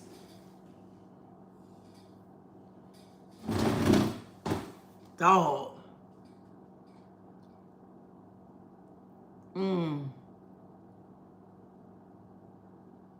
And some of my friends going on right now. I understand I was raised up in the projects in New York, and I wouldn't change nothing. When I had EBT, I didn't shop like that. We had treats here and there, but it was mostly healthy choice because I cook daily or every other day. But I'm gonna go back to this question, then I'm gonna come back. One thing about Riverview Terrace, we was a family over there. That's why when you ask me one thing good about something about my childhood, I can say that right there. I can go through I right now today, I can sit and say what everybody stayed at, their apartment number and stuff. And like the families, like the Thompsons, the Royals, the Halls, Chaosos, Nathans. I can go on and on about Riverview Terrace. It'll take me, I could sit here all day long and talk about Riverview Terrace all day, the Godfreys, everybody in Riverview Terrace, like when I was growing up. I ain't talking about adults when I was staying over there when I turned 18. I'm talking about from 18 on down, the Richardsons, all that over there in Riverview Terrace, them from my childhood growing up right there. And that's why I be saying, when people that you grew up with in Riverview Terrace when you was a child, that was my family right there. And there was never a dull moment over there in Riverview Terrace. And I tell people all the time, I'm gonna be Riverview Terrace for life. I wouldn't care if I became a billionaire today. I'ma always remember where I came from. And if I get money, I'm gonna go right back over there. Even though they don't tore Riverview Terrace down, they made it, they put some other apartments up over there. I still go over there and support that neighborhood from where I came from, because I'll never forget where I came from. And you with the EBT, when you was talking about, when I had EBT, I didn't shop like that. We had treats here and there, but it was mostly healthy choice because I cooked daily every other day. Well, when I got food stamps, okay? I loved my little food stamps, going to the store like ching ching. But anyway, when I got my food stamps, the first thing I did, I went to the meat store. And here in Tampa, we got meat stores. So I used to go to the meat store. I buy meat plans to last me the whole month. And then I get me some plastic bags and I separate my meat to make sure my food gonna last all month long. I go to the store, I buy juice. My children used to like juice. I buy like juice that gonna last. I might buy Kool-Aid. or whatever. And I bought a lot of canned goods. And I made sure my children had cereal, breakfast stuff to last them. And then I got sweets. But I got stuff to make sure it's gonna last, make sure I can be able to cook, make sure everything gonna last all month long. I didn't buy stuff like some people buy stuff to last for 2 weeks. And then after the 2 weeks, they asking people, can you give me a pint of meat? Can you give me something to borrow, some money so I can buy something to cook? And I tell a lot of people, when you get food stamps and you got kids, the first thing you should do is go to the meat store. Buy you a meat plan. Separate your meat. Make sure you buy food that your kids gonna have all month long. Stop being lazy, want to buy these TV dinners, buy these canned goods. Let the children go in there, oodles and noodles. That ain't no good meal for them kids. Get up in there and go cook some food. Buy some rice. Make them children some rice, spaghetti. And let me tell you something. I know a lot of you mothers be around here talking about, I wish I would get my children pork and beans and hot dogs. Honey, growing up, I hated hot dogs when I was little, okay? My mama made me eat them things though. But when we was little, we had pork and beans, hot dogs, and white rice, sausage, okra, and tomatoes. We had stuff like that. We didn't. Our parents weren't taking us to McDonald's like every day, Burger King or whatever. We had to eat what our parents cooked. If you didn't eat, then oh well, you're gonna go to bed hungry. Cause I ain't finna go to I'm finna take you to McDonald's because you don't want to eat that. And that's what's wrong. That's why parents don't be having your refrigerator be looking empty because you too busy buying unnecessary stuff. You need to buy stuff that gonna blast you all month long. And stop using the excuse that you don't know how to cook, okay? Stop that, because there's so many people on YouTube that show you what you finna cook. A lot of people just be being lazy. You can go on YouTube and Google whatever. And it's somebody on there cooking something that you want to cook. Stop being around him being lazy. And then them same chicken nuggets that y'all buying these kids. We got a store right here in San Juan. You can go to San Juan, buy them same bags of chicken nuggets that McDonald's and Burger King taking out the freezer, frying it up, giving your children a 6-piece, 12-piece. You can go right there and they can have that all month long. Here comes summer finna come up. Y'all better go buy a box of patties and let them children get you a griller so them children know how to make a cheeseburger.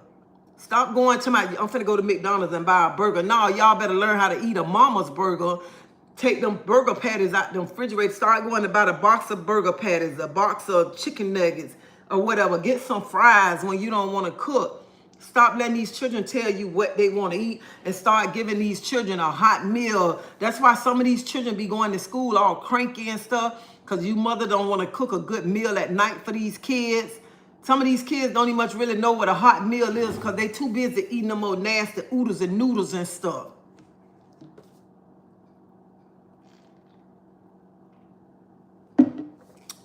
And before y'all said I'm talking about a woman, I'm being honest. Because some of y'all women just be being lazy. Some of you women will go cook a hot meal for that man and send them children. Y'all better go in there and cook some noodles. No.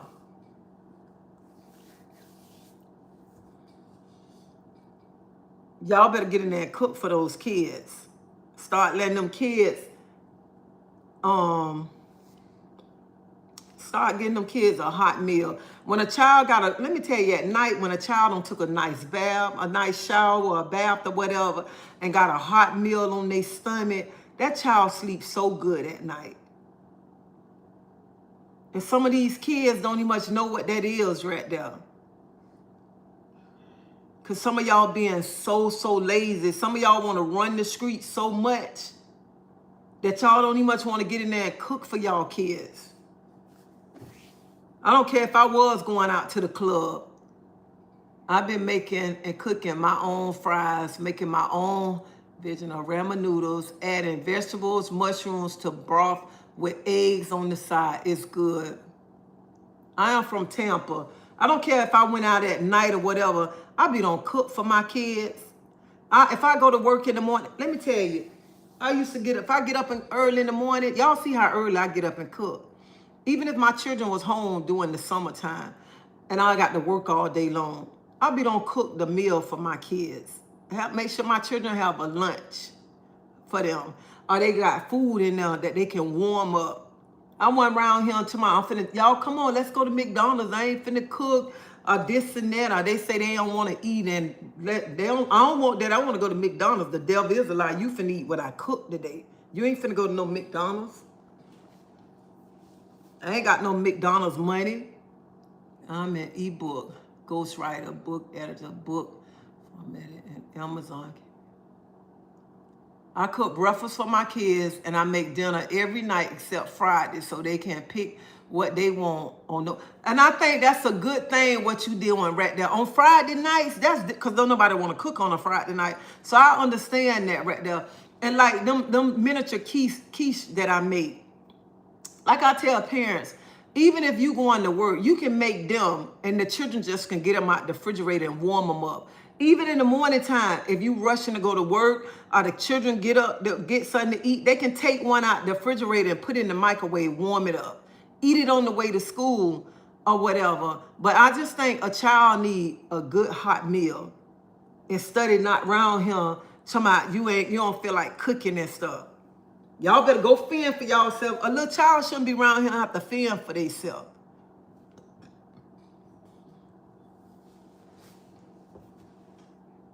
A parent should get up and want to cook for their kids. That's what they should want to do. Get up and make sure your child, especially at night, because you know when you take the kids to McDonald's, them kids still turn around and be hungry.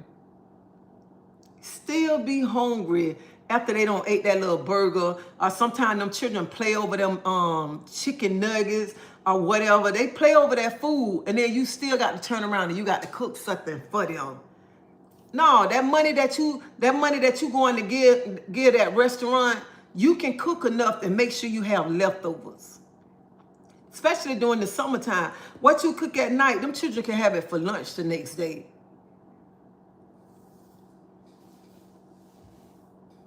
I think, you know what? I ain't gonna say that because I know people.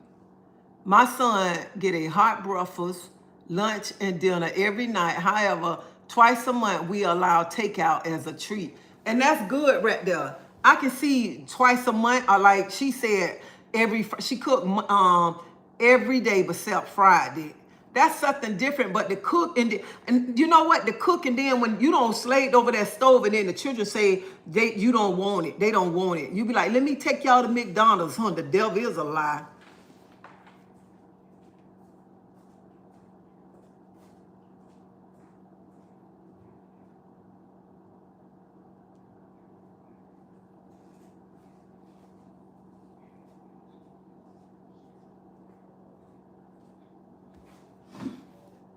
So it's one thing my kids would tell you as children, their mama cooked at home, right?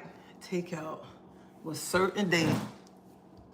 Man, I cooked at home. When I got my food stamps, for those who don't know, yeah, I used to get food stamps too. And was on Section 8, stayed in the projects, then left the projects, went on Section 8, and I got food stamps too, okay? So when I went, like I said, I made sure I bought canned goods, okay? Honey, I had them canned goods. Buy me a big bag of rice, put them in containers, and that's what some parents need to do. Y'all need to go buy a big bag of rice, especially if you got a lot of kids or whatever. Honey, and put your rice in containers. Have your beans. Stop around here. No, I'm just finna go buy some for 2 weeks. Then sometimes some of y'all sell the food stamps. You sell your food stamps and then you don't have nothing. I ain't play about my food stamps. I want all my food stamps. Don't come to my, you can buy me this, you can give me that. Nope. We're not doing that, baby. I got to make sure my children eat all month long.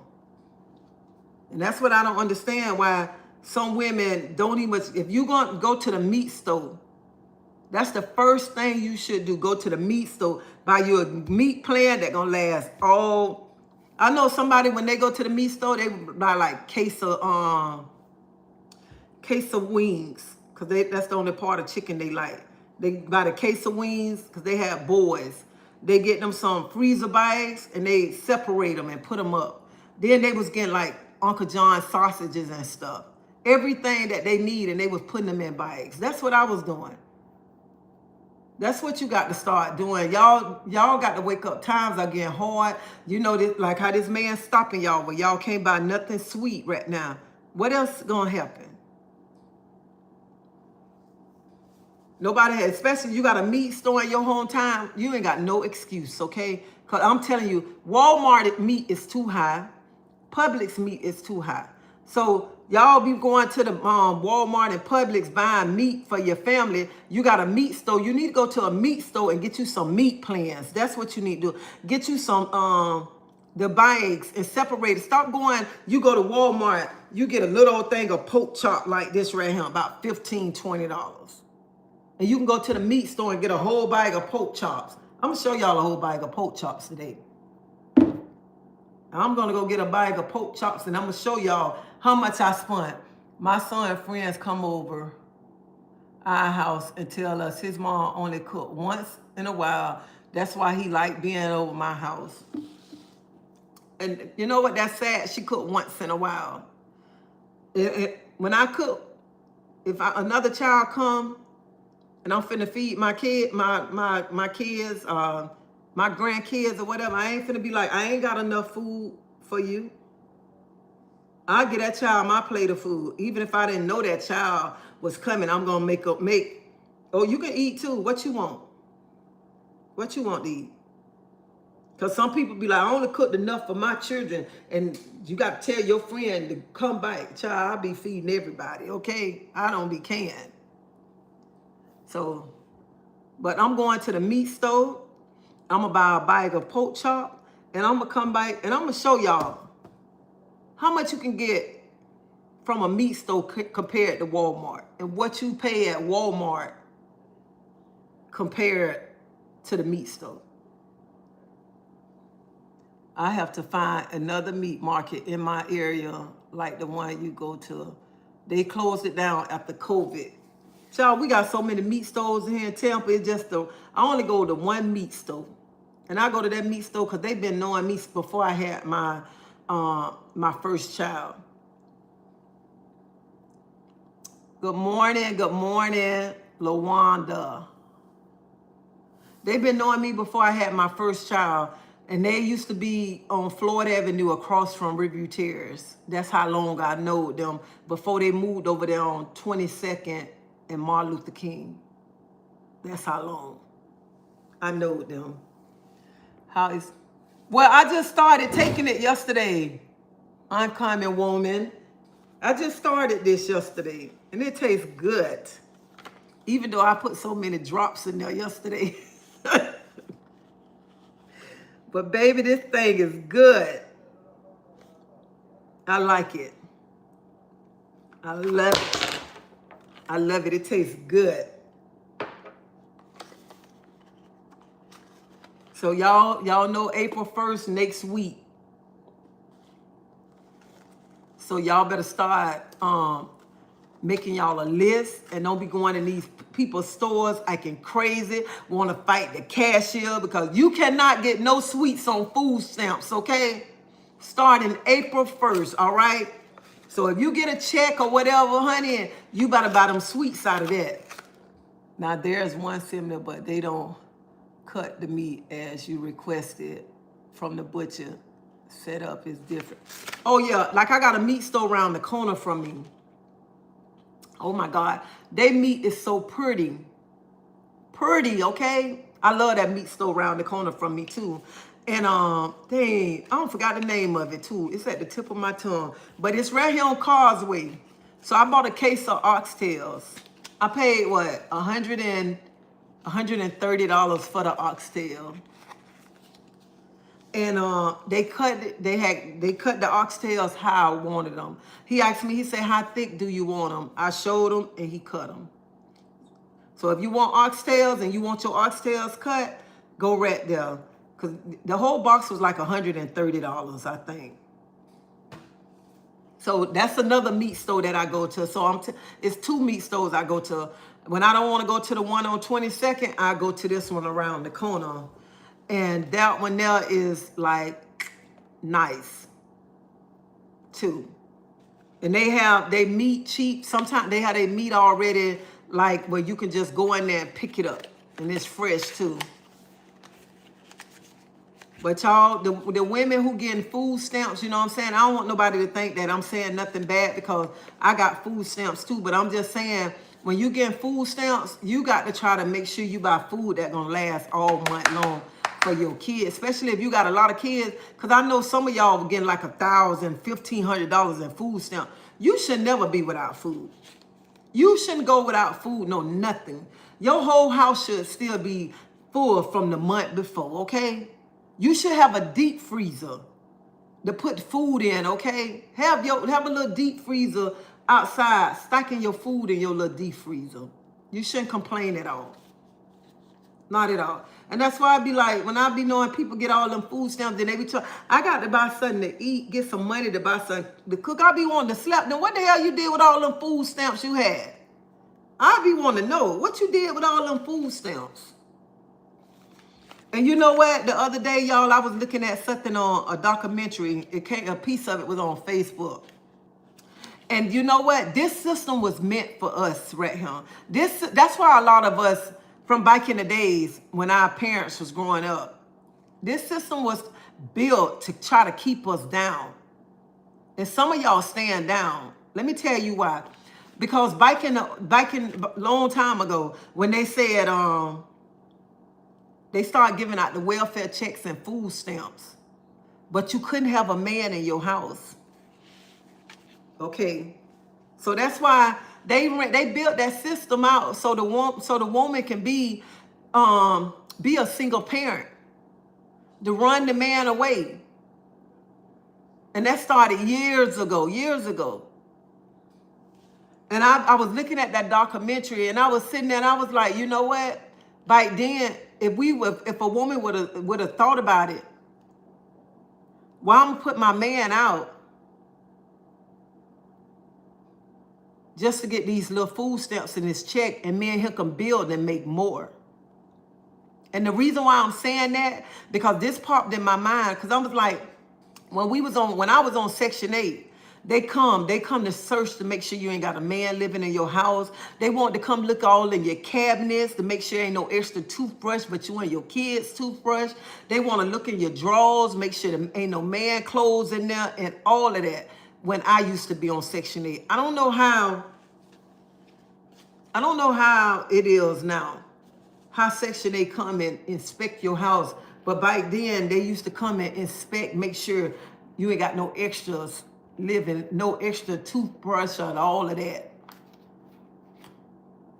And so by me saying this, what I'm saying, you got to stop letting people keep you down. Stop letting this system keep you down. Stop letting this system feel that this all I know, I don't know nothing else. Because y'all, I was the same way. Even when it was time for me to get off Section 8, I was so scared. I didn't think I was going to make it. If it wasn't for my daughter telling me, why you scared? And I already know I got a man that going to help me. But my daughter was like, why you scared? And I was so dumb, y'all. On Section 8, my rent was like $1,200, $1,300, and I was paying $1,000. But you know what my mind was trained on? My mind was trained like, if I lose my job, my rent will still go back down to nothing. That's what the system trained you. So you have to learn how to step out on faith. You have to learn how to step out on faith. You have to learn to know that you can do it no matter what. Not quit letting a system keep us down. And that's why we still stuck in the same situation. And I don't want nobody to think that I'm talking bad. I don't want nobody to think that I'm talking bad or saying nothing because I was on the same section that you was. But it's not for us to be on forever. We have to step on faith, and we have to step out on faith and know that we can do it. And I ain't talking about the people that got disability or none of that. I'm talking about these young people. You know what I'm saying? You got to learn, because y'all, I was scared. I was so scared. I was scared. I said, and this is what I was saying. I was like, what if I lose my job? And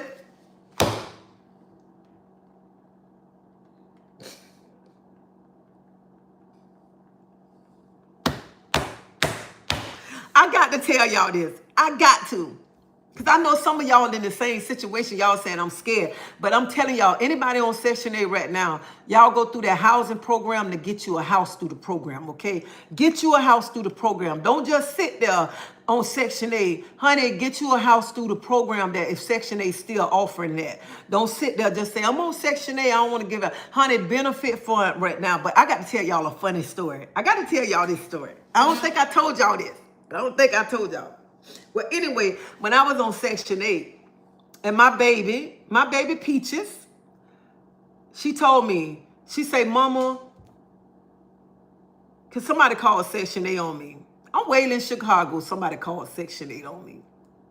So my baby told me, my baby said, Mama, why are you scared? You can do it. You got lynch mob. Lynch mob gonna help you. Why are you scared? And I told her, I said, Peaches, I said, I'm so scared, Peaches. I said, because what if I lose my job? What I'm gonna do? She told me, Mama, you ain't gonna lose your job. How good you work or whatever, whatever. She said, Mama, you can do it. You can do it. She said, Mama, you can do it. And I'm telling y'all, I was so scared. I started crying, y'all. I started crying because I've been on Section 8 for a long time. And I was crying. Yes, I was. I was crying because I kept saying, Peaches, what if I do this, do that? She said, Mama, stop being scared. She said, Mama, you got this right here. So I went down there. I got off. I signed my Section 8 over to my daughter. Child, I moved in my apartment. Let me tell you, that's why you have to step out on faith, okay? Listen to my story. I moved out my apartment. I moved in my apartment in October. I moved into my new apartment right over there off of Bears Cross Fletcher. I moved in October. So I was working for a company called One Source Landscaper at Busch Garden. I had been there since 98. Okay, 98. I moved in my apartment October 09. Here come November. I don't put my Christmas tree up. No, I ain't have a tree up then. I moved in, October. So here come November 17th, 09. I ain't talking about that, okay? I ain't talking about that. Respect. I'm telling my story, okay? So don't come over here about this and that. So I moved in my apartment November 17th, 09. Me and my husband go to work. The new company done bought Busch Garden out. And they laying off people.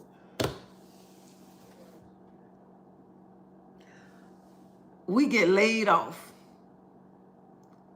October 17th, 09, we get laid off. They was laying off everybody that was like in positions and stuff like that. And both of us was team leads. They laid off a lot of us from Busch Gardens. So we get home, I'm upset, I'm crying. I don't apply for unemployment. I had to went and apply for unemployment. I'm crying. I go to the office. I'm like, look, I know I just moved in here. I only been there 1 month. I told him, I said, I just moved in. I just got laid off. And I'm waiting on my unemployment. And it was so, I say this one, God have everything lined up. A lot of y'all don't understand. God have everything lined up. Even when you're not believing. Even when you just be like, you don't just crying, your faith ain't, just like, I ain't thinking about no faith. I ain't thinking about nothing right now.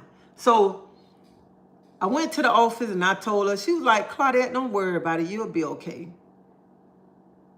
And my ceiling in the bathroom seemed like it was finna fall in. I don't put my Christmas tree up, everything. I put my Christmas tree up, but I ain't gonna lie, y'all, I was crying and everything because I've been on this job all these years and I got laid off. So I'm crying. And my husband kept saying, where your faith at? Where your faith at? How you say you're a Christian and you sitting up here crying, you ain't trusting in God? I'm like, I do got faith. I do got faith. I was crying. I ain't telling no tale. I was just crying and everything. I'm like, God, what's going on? So then, here come December. The lady called me. The lady from the office, because me and her had became good. She called me. She said, Claudette, she said, I know your situation that you're going through. She said, but I got somebody that will take over your lease if you want to move. If you move by the 15th, they'll take over your lease. I'm like, sure, I'll be out of there. But you know what? To come to find out, that wasn't number God. Because see, my ceiling in my bathroom was about to fall down, okay? So the God had everything worked out. So I wound up moving. Then I had to go back to the same house that I signed over for my daughter and stuff. And I think I stayed there for like 2-3 weeks. Went to see an apartment, a townhouse. Went over there. See, y'all, that's why y'all, I don't care what y'all do. Y'all got to always have trust in God. Y'all always got to step out in faith when God tell you to step out, okay? Me and my husband went to see this apartment, this townhouse. We went in there, and the realtor, she was like, I don't think that she gonna want to rent to y'all because you on unemployment. And I got ready to walk out the door. And I told her, I said, hold up, let me walk back around this townhouse, see where I'm going to set my furniture up at.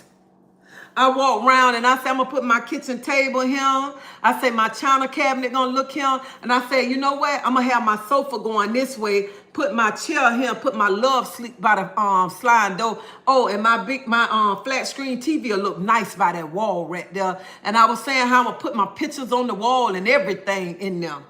Let me tell y'all something, that same day right there, okay? That lady called me. She called me. She said, I don't know what it is about you, Miss Rinsford. She said, but come. The lady told me to give you the lease, give you the key, and you pay her the deposit when you got it. I said, tell me ain't God ain't good. Tell me. See, I ain't want to give up that Section 8 because I was so stuck. But God already have everything lined up for you. But you have to learn how to step out on faith, and you have to learn and trust in him. When God tell you to do something, baby, you better get up. You better get up and remember that right there. When God telling you to step out on faith and trusting in him. And see, sometimes a system is there to hold you down. And sometimes when, look at that, all that I went through and I was scared. Baby, God said, let me make you uncomfortable to get comfortable so that you trust me and so that you know who leading you and who guiding you, okay? So I had to get uncomfortable to get comfortable, okay? So y'all around him, y'all be wanting to be stuck. Y'all don't be wanting to step out on faith. Y'all be scared and stuff because, baby, I was scared, okay? I'm not just talking about nobody else's life. I'm talking about my life. Because I was on Section 8 for a long time, scared to step out on faith. Because even though I loved the Lord and trusted him, but I was scared. I didn't want to step out on faith. Because I was scared that I step out, that I'm going to lose, okay? And look how God blessed me. And he keep on blessing me, keep opening doors for me. So sometimes you got to be uncomfortable to get comfortable. So some of y'all, and honey, God don't show me. Let me tell y'all, I'm going to tell y'all another story. One time when I was on Section 8, I was staying somewhere and I had to move. I had to move out the house because I rented it from my son, daddy, and me and him bumping heads, okay? So I wound up moving out the house. And then I had to go stay, I went to stay with my mama till I get find a place. I think I stayed with my mama like 2 weeks. And I told y'all about that story. How the man told me he wasn't gonna give me the house because my credit, I ain't have enough credit on there to get the house, my credit score. Honey, let me tell you something. That man called and told me that. That man called me right back like 10 minutes later and told me to come sign the lease. Me and my children went over there and signed the lease. I told him, I said, I'll come back and get the key Friday when I pay everything. He was like, no, you get the key now and move in there. So some of y'all need to stop around here. God be telling y'all, God send people to y'all. But y'all don't want to step out on faith because you scared you're going to fall. Sometimes we going to fall. But you still got to get up and brush your knees off and get up and keep moving. Stop around here thinking in your mind, I'm going to fall and I ain't going to be able to get up. Sometimes you got to fall to get up. And just like they say, you know you always got to crawl before you walk too. Stop around here letting the system keep y'all down. Y'all know what? Like this man, he don't change the rules with y'all with the food stamps. He already telling y'all, this what y'all gonna buy. This what y'all gonna get. Honey, when you work and you getting paid, you be able to buy what you want. You go in the store and get whatever you want for you and your kids. Stop letting somebody dictate what you can do and stuff. And start showing them that you can. Let me tell you something. As long as you in alignment with God and you pray about it, and you ask God to show you, you ask God to guide you, everything gonna fall into place. Even when you think that you're gonna fall, even when you think you ain't gonna be able to pay that bill, even when you think you ain't gonna be able to put food on the table, even if you ain't think you ain't gonna be able to do this and do that, you always remember God always have a ram in the bush, okay? But we have to learn to lean and trust in him. We always got to have faith no matter what, because faith will move a mountain. You can have a mountain in front of you. Your faith to move that mountain out the way.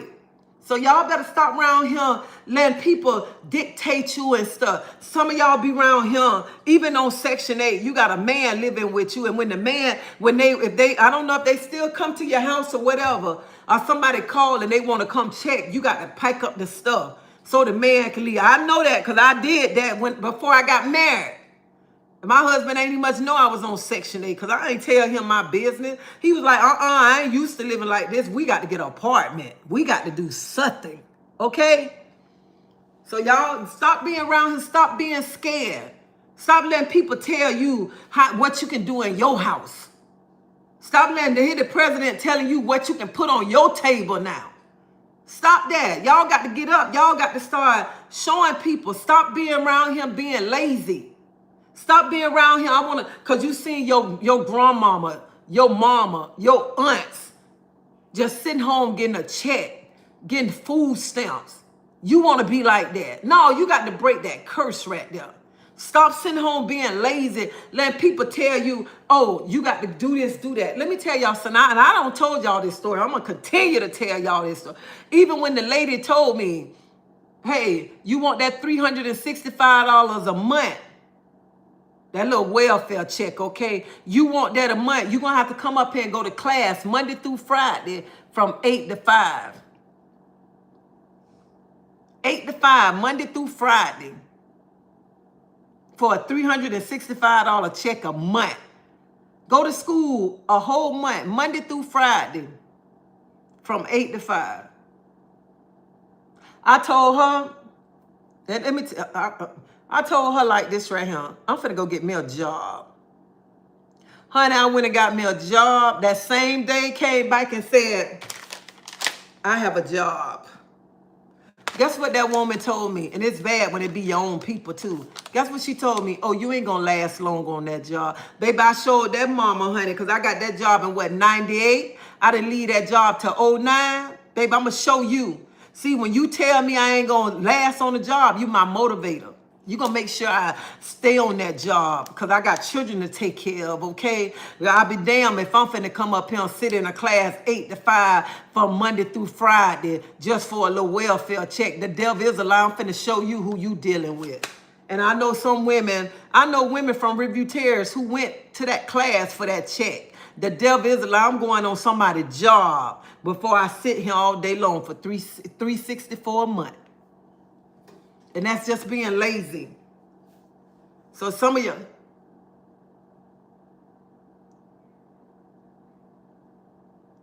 well, thank you. Some of y'all just be being lazy. Some of y'all so comfortable, so comfortable that y'all don't want to give up the Section 8 and stuff. And I ain't saying go give up your Section 8, especially you're not ready or whatever. But I'm talking about these women who sitting there.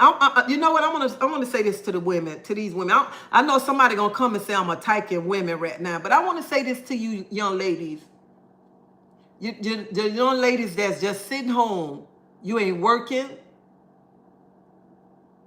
You ain't doing nothing but laying around all day long. Out here starting mess. out here sitting on the porch. You ain't trying to find a job. You ain't doing nothing. You just laying home on Section 8, getting food stamps and AFDC. I'm talking about the women who can get up and go to work. What if they just tell you today, I'm cutting your Section 8 off. I'm cutting your check off. I'm cutting your food stamps off because you don't want to do nothing. What y'all going to do? I just want to know, what are y'all going to do?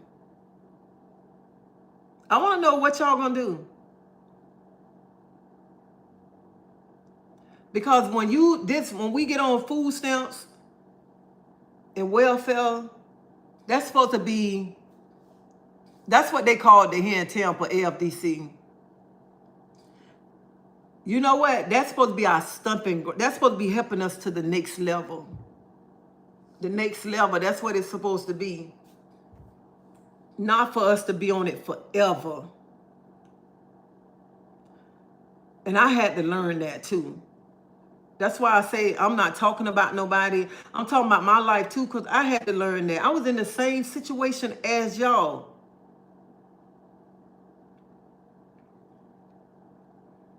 But some of y'all just want to stay around. Y'all want to just lay around. Y'all don't want to have no motivation. Y'all don't got no motivation. Y'all don't have no get up spirit about yourself, no nothing. And some of y'all that sit around on government assistance, y'all know how to braid hair. Y'all know how to cook. Y'all know how to do so many different things. But I'm just going to be honest. Y'all got a lazy ass disease, okay? It's such things as a lazy disease. That you don't want to get up and you don't want to do nothing. You just want to lay around all day long. All day long and don't want to do nothing. Hey, Deborah. It was a check that got bite in the days that, that's what it was. AFDC was like a welfare check. And we called it AFDC. And let me tell you something. And it used to be so crazy. Let me tell y'all how it was back in my days. I'm finna tell y'all. I loved my mailman Isaac. Okay, oh my God, I loved that Isaac. He was a mailman in Riverview Terrace, and the people from Riverview Terrace, if y'all watching me, y'all know Isaac. Because if you don't know Isaac, you ain't from Riverview Terrace. But let me tell you something, Isaac. Sometimes he used to just pop up at my house, come sit on the porch and talk. He be like, they round there at the mailbox. I'm finna make their ass wait. Okay.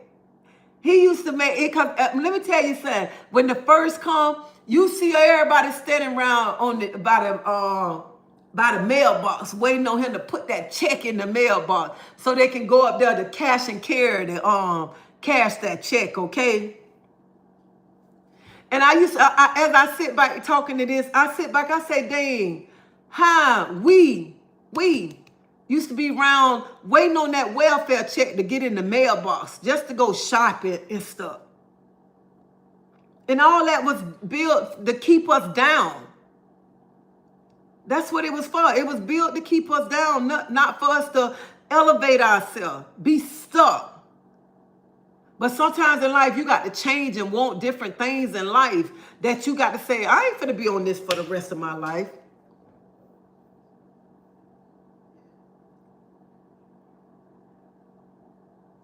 My cousin called me last year and was crying, saying her government assistant didn't deposit.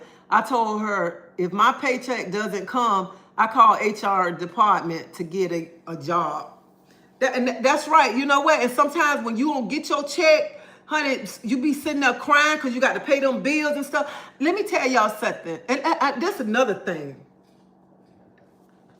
I be looking at women when they be talking about people at McDonald's or Burger King or Wendy's working. I check us any fast food restaurant. I be seeing people talk noise to them women. I wouldn't dare be at them serving fries and stuff. The same people who be talking noise to them women, it's the same ones who ain't working, looking a hot mess, sitting home all day long and they can get up and get a job. But you talking about a woman who getting up, going, get a job, got a job, and you sitting waiting on a welfare check every month.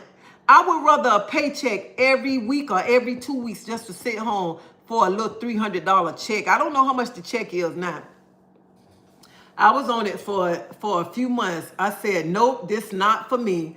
I've been working since I was 19 years old. I am a teacher. My daughter worked for what you want.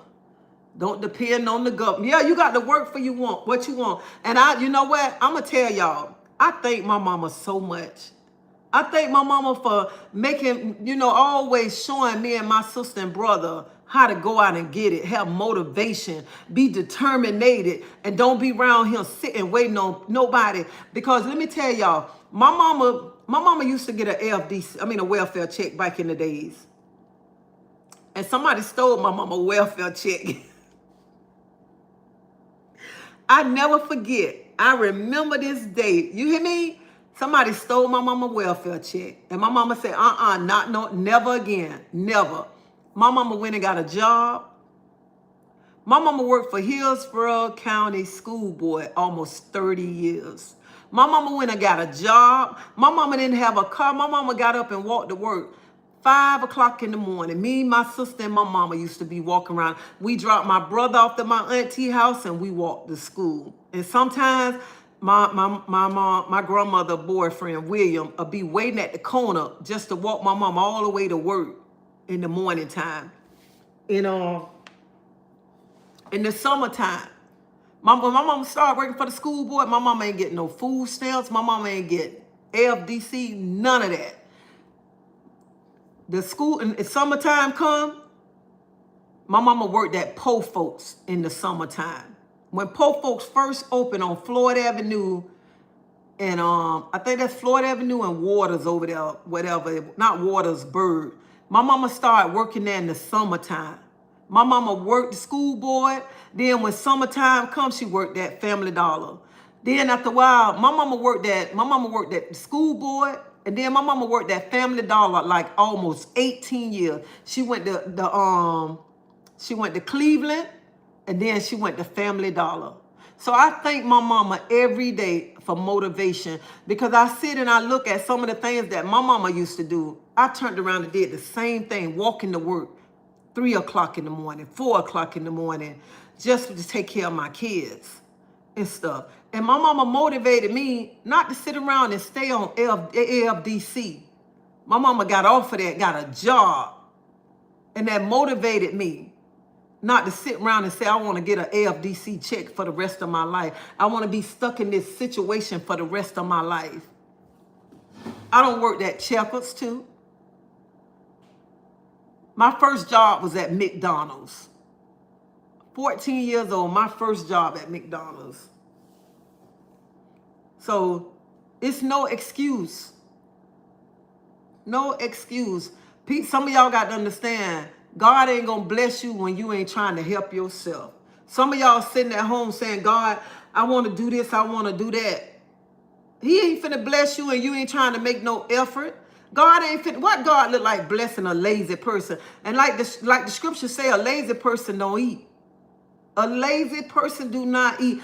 Some people be so lazy that they don't even much want to bring their hand to their mouth. This how their hand, because they so lazy, they don't want to bring their hand to their mouth. They want other people to bring it to them. That's what they want. They want other people. And when I'm saying being lazy, not being lazy is like you want everybody to do things for you. You don't want to do it. Just like you sitting at home on that sofa right now. You want God to come down and bless you. You want God to bless you with this house, bless you with this business, but you ain't stepping out on faith. You ain't trying to do nothing. You have to start. You have to start and watch God start doing everything, lining things up. But God ain't finna line nothing up for you and you just sitting there and you ain't trying to do nothing. I don't want to help nobody that's being lazy. If I help you and you being lazy, you're going to depend on me for the rest of your life. I'm not helping nobody. Not at all. You can't be sitting around here telling me, I want this and I'm being lazy. And I ain't trying to be funny. I don't care what nobody say. I don't like being around a lazy person. I don't like being around a person who always speak negative or whatever. Dog, when this happened to me, I knew this was going to happen to me. And I don't like being around them people because those spirits jump on you. And some of y'all might say, no, no. When you hang around a lazy person, sometimes that spirit will jump on you. When you hang around a person who don't want to want nothing, that spirit will be on you. Why you want to hang with a person who's still in the same situation? How can that person benefit you? How can that person elevate you to the next level? How can that person tell you about anything? They still on the same thing. And I look at it like this right here. I don't care what nobody say. I don't want to be around no woman. No woman. I don't care if she got a job. I don't care if she got a job. And she's still sleeping in somebody's floor, somebody's bed. She ain't got her own car. She ain't doing nothing to better herself. Why would I want to be around somebody like that? How you going to elevate me? What you going to tell me how you stand with somebody? How you giving them $100 or $200 a week? No, I don't want to be around nobody like that. I want to be around people who going to elevate me. People who going to tell me different things. That's what some of y'all need to start understanding. Some of y'all need to get up and stop sitting at a table that's broken. A table that's broken can't help you. And I ain't talking about your doggone kitchen table, okay? Because I know somebody might run and say, oh, she talking about a kitchen table. I ain't talking about a kitchen table. I'm talking about being around people who broken. People who table that's leaning. You don't need to be around people who table that's leaning. Because a person table who leaning and a person table who broken, they can't do nothing for you. They can't elevate you. They can't do nothing because you're going to still be stuck. You still going to be broken just like them. You want to be around a table that's built, a table that's a foundation, a table that's going to help you elevate to the next level, a table that's going to tell you how to get this. A table going to tell you that's doing what you're doing wrong. A table that's going to say, no, come here, let me show you how to get this. You want to be around a table of sisters and brothers who going to help you. Even that table, a good table, when you fall and they going to push you back up. When you be at a broken table and you fall down, honey, you going to stay down because the people at that table broken and they ain't going to be able to pick you up because they broken and they trying to pick their own self up. That's the table you don't want to be at. And I want you to go home and go walk in your house and look at your kitchen table and see your kitchen table leaning and say, that's what Treasie talking about. Treasie ain't talking about that kitchen table. Treasie talking about the people that you be around, people that's broke, people that's still in the same situation, people who ain't gonna elevate you to get nowhere. Honey, people that's always speaking negative, people always crying about everything, people always humming and bumming, people who still sitting on the same corner that you left them on, okay? People who still standing with people, okay? Them the people right there. People who always talking about their relationship ain't bad. Their relationship is so bad, but they still stuck in that relationship, whatever. Them the kind of people that's a broken table right there. You don't want to be around them kind of people. You don't want to be around them. I don't want to sit at a table like that right there. I want to sit at me a table that got that foundation together, okay? I want to be able to a table that I can pull my chair up high. I got to turn this round right here. I want to be at that table that, look at this foundation right here. This foundation built. Foundation ain't broken right here. And I could be able to sit at that table and I could be able to sit high. I ain't got to be leaning down because the table broken, okay? I can sit up high and they can be telling me what I need to do to go a little higher. Showing me how they got this business started. Showing me how they went and got this car, got that, okay? That's the kind of table I want to be at, that I can sit high at, okay? And they pouring into me. I want people to pour into me. I don't need to be pouring out to nobody that's sitting at a broken table. I don't need that right there. So some of y'all got so many ideas, but y'all sitting around people who so broken, people who can't tell you shit. And you still want to be around them. Baby, you have to separate yourself from them. Because you know why you need to separate yourself with them? To get where God wants you to be at. That's why you got to separate yourself from them. And you always got to remember, everybody can't go where God taking you at. And then some of y'all sitting at home, some of y'all doors ain't open yet. Some y'all wondering when God gonna bless you, when he gonna open the door for you. But he ain't blessed you yet because you still around them people who ain't trying to get nothing. And God said, I already told her she need to separate from them.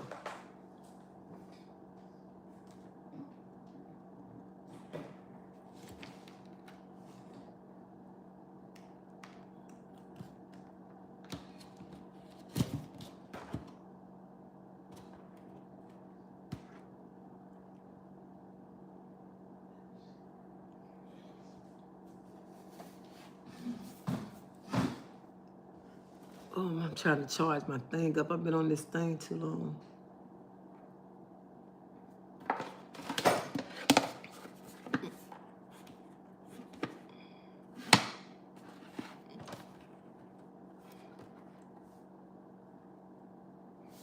So I know sometimes when I talk like this, I know the first thing y'all, a lot of people take my videos and say, a lot of people take my videos and say, oh, y'all see how she down in women. I'm not down in no woman, but a woman, some of y'all need to understand. Sometimes it be your own family, not just, it be your family too. It be your family too. I just say a broken table. It be your own family too, but some of y'all need to understand, y'all got so much talent, but y'all hanging around the wrong people. Y'all sitting at broken tables. Y'all be sitting at broken tables. Y'all let people be around him whining, always speaking a lot of negatively things. Speaking negative, and that's why you ain't going to the next level. That's why you still in the same situation, because you around these people who always talking bad, always speaking negative, always talking noise about somebody else. And let me tell you something. I don't like to see when people talking bad about other people and they ain't got their self together.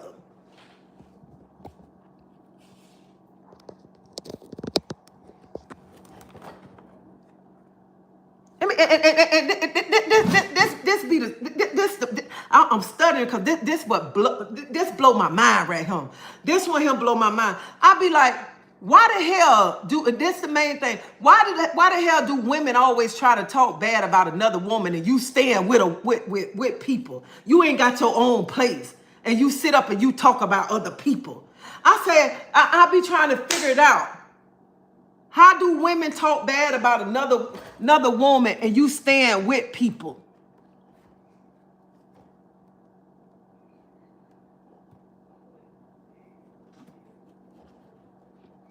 This thing don't want to stay up. I always try to figure that out. It's not down in women. It go for men and women. I spoke the same message to my son. I feel like this, and people always got to understand.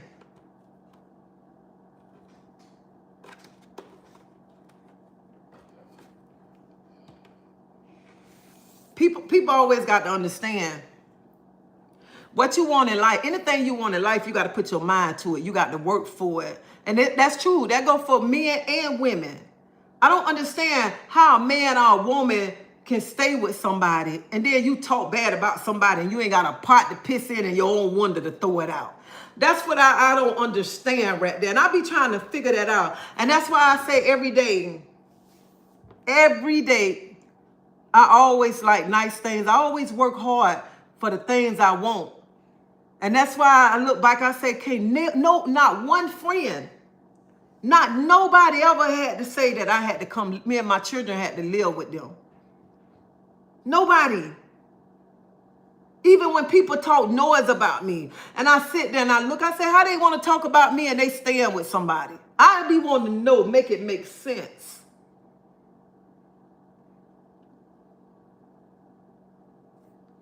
That's why I say, and then, people, somebody need to hear this, but they turn it around and make it like I'm talking about people. I'm not talking about people, but some of y'all women need to hear that right there. Y'all really do need to, y'all need to wake up. Y'all need to, some of y'all need to wake up. Some of y'all need to grow up. The message went over some people's head. Broke can be emotional, mental, and spiritual in the mindset, not financial. Okay, so I'm glad you said that. So when I say broke, I ain't talking about money. So let's get that right there. Just like you said, emotional, mentally, and spiritual. So that's what I'm talking about when at a table that's broken. And I feel like this. Some of y'all got a big blessing out there, but God ain't blessing y'all because y'all still sitting around people who don't want nothing. God bless you. Let me tell you something. God bless you, and you still bringing them that broken table with you. God say sometimes when I'm elevating you to the next life, you got to cut ties. Just like when you go to the doctor and the doctor say you need to cut fried food out. It's hard, but we know we want to be healthy. We got to cut it out.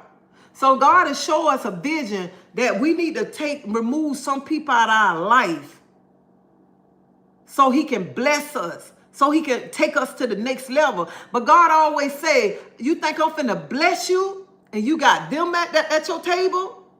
And you don't want to let them go. But you got to always remember, when God separates you from them, when he separates you from that broken table, from those people, and he began to move you over here, God began to take you to tables that you never thought that you would be at. God began to put you around people that began to show you things that you never knew. God began to open doors that you never thought that would open up. Yes, God showed me who I had to remove myself from. God can show, and sometimes he'll remove them, and he will remove them. God will remove them out the way and stuff. He'll remove them out the way.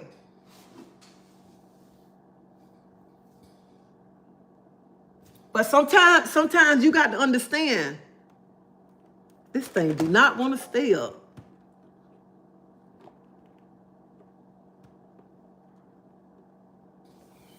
But sometimes, and then when God began to move people out your way, away from you, honey, don't be mad. Don't be around here wondering why they don't want to talk to me, why they don't want to be around me no more. Oh shoot.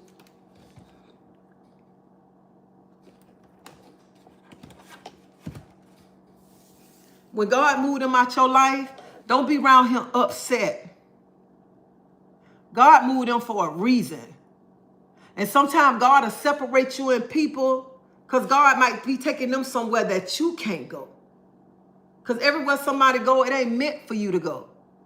And you always got to remember that. Look, God separated me from a lot of people I used to be around.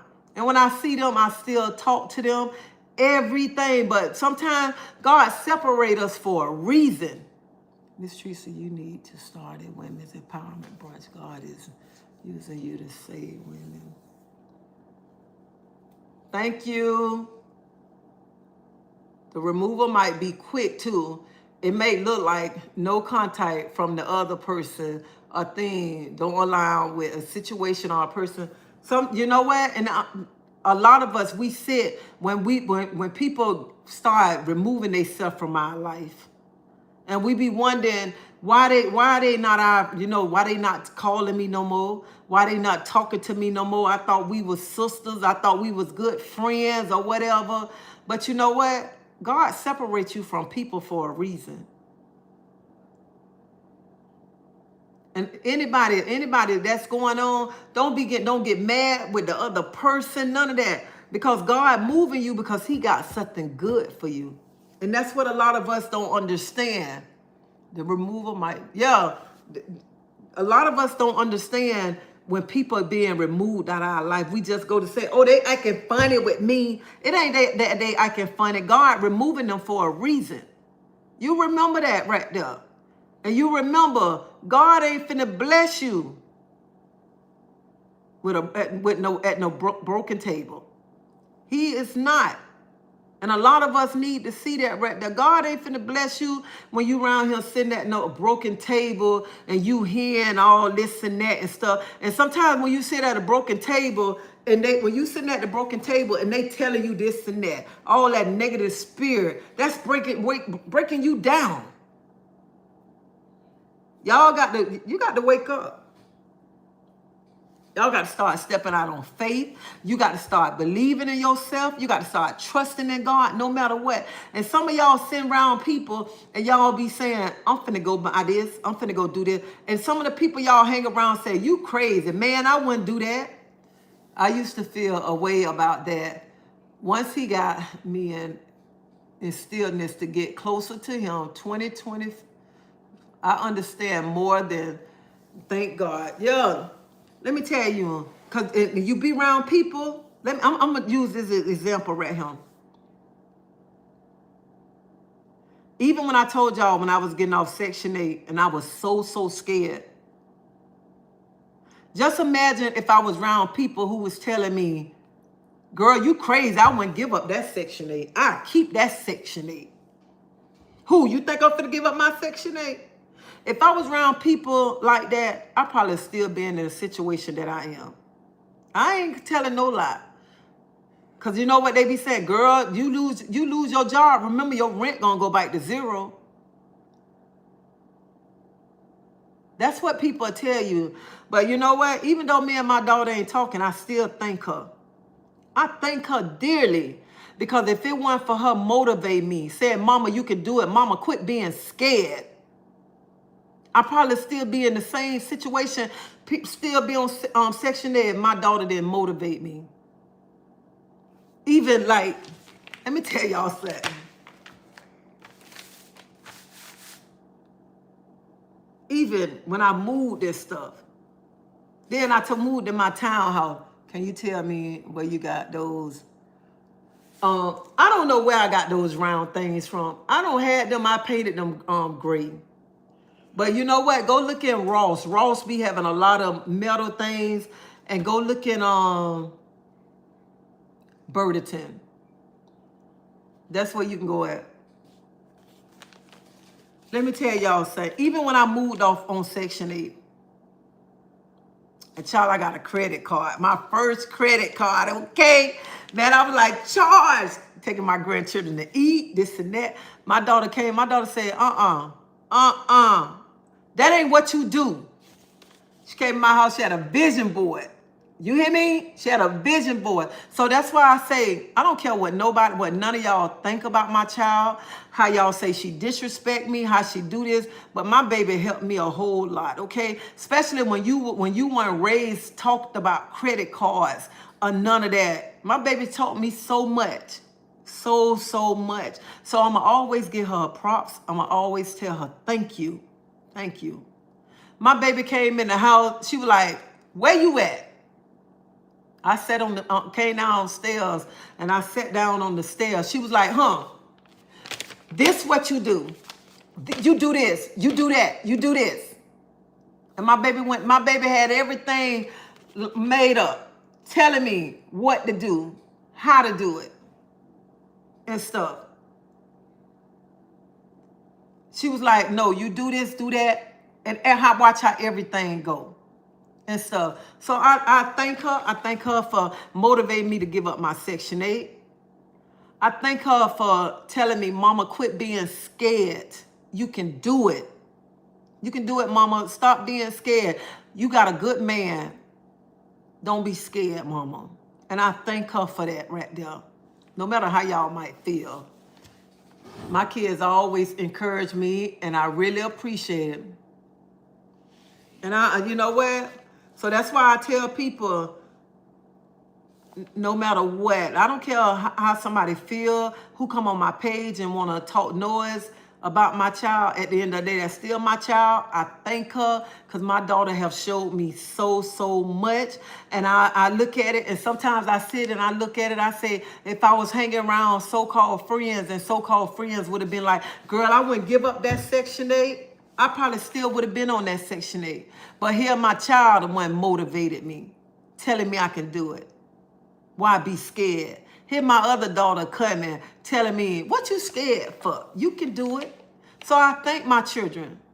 I thank all three of my children. All three of my children motivate me still. Even when I'm down, my kids uplift me. Even when I feel like something wrong or whatever, here I got my son, finna be 32 years old. Even I could be laying in my bed, my baby come and lay in there, just talk to me and stuff like that.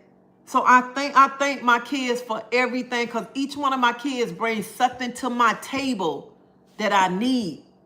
My kids don't be just coming to me, my table leaning or whatever. Even when my table want to lean, my children sometimes push that leg back up to let me know. And that's what I'm saying. Y'all need to be around people who gonna elevate you. People gonna motivate you. People gonna tell you you can do it. No matter, even when you think you can't do it, people telling you can do it. Some of y'all, just like I said in the beginning when I start talking about Section 8, some of y'all don't heard about the buying a house on a Section 8, and y'all so lazy, don't want to even much find out what to do, how to do it, or whatever, because y'all want to just be stuck on Section 8. Y'all even much saw the lady on Facebook when she going off on her son because her son wanted his birth certificate or social security card to go get a job, and she said, you ain't finna mess up my Section 8. God removed a friend of 40 years, and once he showed me why, I was good with it because it was meant for us to part in our ways. You can be friends for a long time, but sometimes your friendship is over, okay? Y'all know I know that right there. But some of y'all don't want to find out about these free programs. Y'all better find out about these programs before these programs gone. Because just what if this man moved the program and then this man say, y'all only got 2 years on Section 8 or housing assistance. What y'all gonna do then? Rent is not cheap. That's why y'all need to take advantage of everything now. And those on Section 8 utilize the program to buy a house, learn the knowledge about it, and properly follow through with the home ownership. Yeah, y'all don't just sit there while y'all got this Section 8 be like, who I'm gonna say, honey, go to that program. Find out how you can get a house for you and your babies. That's what you can do. Stop sitting around. Get up. And remember, you can do it. Honey, don't let nobody tell you you cannot do it. You can do anything that you put your mind to. Anything. And if you around somebody, your family, the so-called friends, you around them, honey, they trying to tell you you can't do it, honey, you need to cut them out your life. You don't need nobody in your life that's trying to block you, because you can have somebody in front of you right there being a stumbling block for your blessing to get to where you at. Because they in front of you telling you you can't do it. Girl, you gonna fall. Man, I wouldn't even spend my money. Man, I wouldn't go to that class. Girl, you crazy. You need to move that middleman out the way that's telling you all that. Move that person out the way that's not telling you what to do, telling you nothing good. You have to move them out the way, all right? That's what you got to do.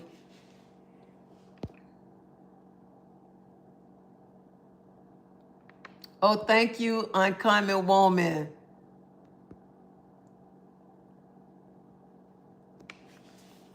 So y'all this morning, because I know some of y'all sitting around this morning, y'all ain't, well, this afternoon ain't doing nothing or whatever. Y'all need to get up, motivate y'allself. Some of y'all braid hair too good, and y'all just sitting there being lazy. Some of y'all got so much talent and sitting there being lazy. Y'all got to get up, get out that lazy mood. Because just like the scripture say, a lazy person don't eat.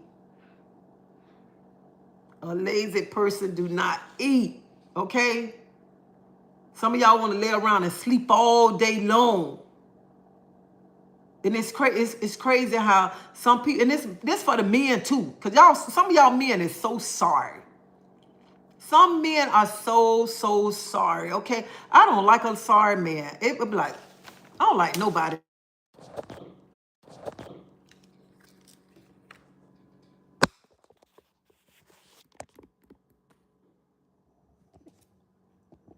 Y'all, I'm so sorry. I had to take that phone call. I had to take that phone call right there. I had to. So, but I hung up on Facebook, but because I didn't want them to hear my conversation, I couldn't. But I just want to tell anybody that's young, get up.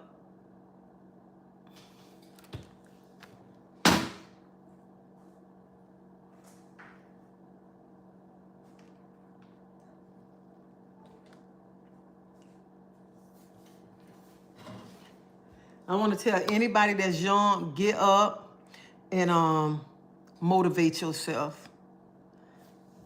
And so, don't think that you can do it, because you can do it. You can do it.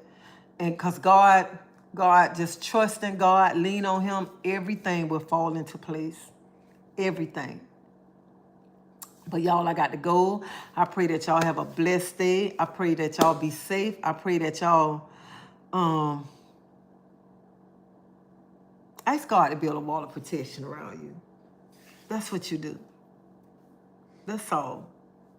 Y'all hit that like button, subscribe to my channel if you haven't subscribed. And I want to thank everybody that's been following me and showing me love and support. I appreciate it from the bottom of my heart. Y'all have a blessed day.